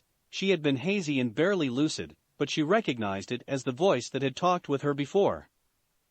Naruto if she recalled correctly. Turning, her eyes actually opened in moderate surprise when she found a young, blonde-haired boy, younger than her even, sitting on a log and watching her calmly with squinted eyes. Despite your rapid healing, the bones in your legs are very weak right now. They were fractured in many places, and your right kneecap was completely shattered. I'd hate for you to undo the work me and Fu did repairing it. Tayuya just scowled at the monk, but it was weakened by the pain she was feeling. The fuck you want anyway? I don't know you and you definitely don't fucking know me. She spat the words out. However, Naruto seemed completely unfazed. Tsunade could be far more vulgar than this when she was properly drunk. Actually, I do recognize you. You were part of the group sustaining the barrier technique around the Hokage and Kazekage. As he spoke, he opened his eyes and Tayuya had to catch herself from falling over in shock as a set of violet, rippled eyes met her own. In fact, she stumbled back, tripping over her own feet and crying out in pain as she fell back, expecting to feel the agonizing sting as she fell on her legs. However, instead she only found herself gently lowered to the ground. Naruto had moved faster than she could notice in her pain state, and he gently lowered her to the ground. Shit, you're that asshole that Orochimaru kept bitching about, the one with the fucked up eyes like that Uchiha prick. Naruto just shot her an amused glance. Maybe she was worse than a drunken Tsunade, a frightening prospect. You have a rather colorful vocabulary. Tayuya snarled at him and tried to wrestle out of his grip, however it was useless when it only causes her injuries to burn with pain. Fuck off. She started though when she realized just who it was. She was cursing, the same boy that had driven off Orochimaru. He had seemed older back then though. Maybe it was just the veritable tsunami of sand he had summoned and allowed to hover threateningly over their heads though. What do you want? This time she knew her voice sounded meek, because that was how she felt. It was like being near Orochimaru, knowing she was so absolutely and unquestionably outclassed, dwarfed by their power. Nothing really, although getting rid of that hideous mark on your neck would be rather nice. I can see chakra, and that thing is so tainted and twisted it hurts just to look at. Tayuya started at that. He really didn't want anything from her? Her eyes narrowed angrily. That wasn't possible. Nobody was like that, not in the cruel, harsh world she had been raised in. What do you want with the curse mark? Naruto raised an eyebrow at that. Who in their right mind would allow something called a curse mark to be placed on their body? Like I said, I want to get rid of it, or at least the vile chakra inside of it. It really is unpleasant to be around. His danger senses kept going off every few seconds as his ability to sense through the water had him cringing at the evil chakra inside that seal. Yeah, well, good fucking luck, it can't be removed.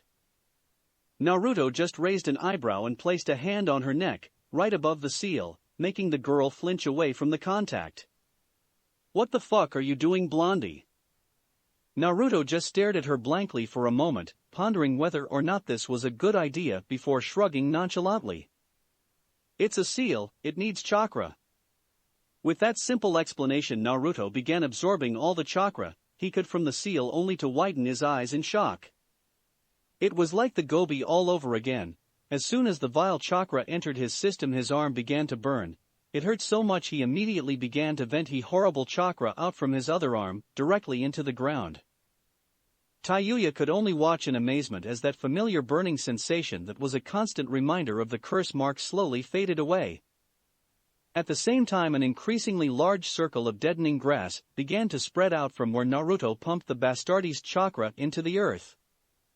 What the fuck was that? Tayuya was shocked as the last of the throbbing in her shoulder died down as Naruto finally let go of the ground, revealing a large circle around 4 meters wide of completely deadened grass. Like I said, Naruto's breathing was slightly ragged from the experience. The chakra really was unpleasant. That chakra was vile. Just having it in your body like that was probably taking years off your lifespan. Not to mention whatever that substance was in the seal he had removed almost as soon as he had seen the thing, some kind of enzyme. Tayuya just stared at the patch of dead earth in shock for a moment before regaining her senses, narrowing her eyes as she shot a weary look at the blonde. Well, now what? What are you going to do to me? Naruto breathed in deeply as he allowed his breath to steady before standing up, making sure Tayuya could support herself first. Nothing, if you feel like you can walk then you're free to go. As if to emphasize this he walked back over to where he had been sitting before, a small log by a cozy-looking campfire, not that Tayuya would ever call anything cozy. 2 other mats surrounded the fire, taken up by a mint-haired girl with caramel skin, and a dark-haired boy that looked far too feminine. Tayuya noticed with a small amount of shock that she had been lying on Naruto's bed, probably for more than a few nights now. However, she set that aside as she stayed where she was, just staring at the blonde as he calmly gazed back. Just like that? You just let me go? Naruto just shrugged and Tayuya hesitated for only a moment before scrambling to her feet ungracefully and limping away from the camp as fast as she was able, which, embarrassingly, was pitifully slow.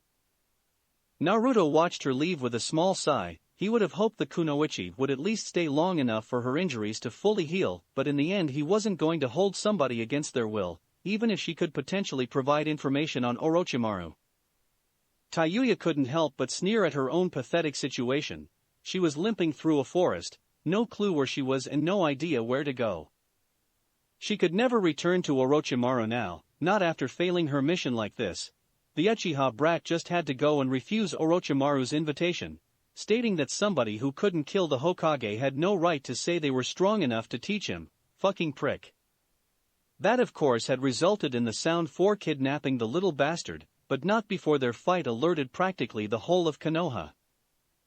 They had gotten out okay, but the recovery teams had been on them fast. However, she felt confident they would have been able to get away if those assholes from Suna hadn't shown up as reinforcements.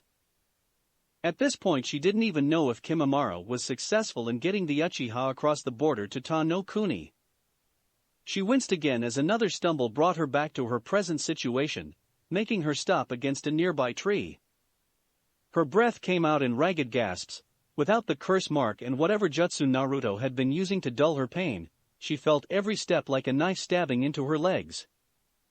A lone tear trailed down her cheek from the pain, unable to hold it back any longer. She had no idea what to do anymore.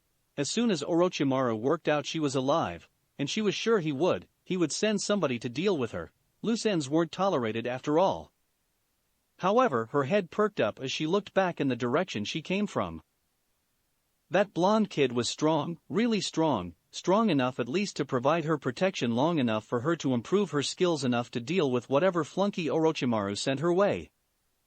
She couldn't imagine it though, debasing herself to playing nice just to eke out sympathy and protection from a kid 2 years her junior.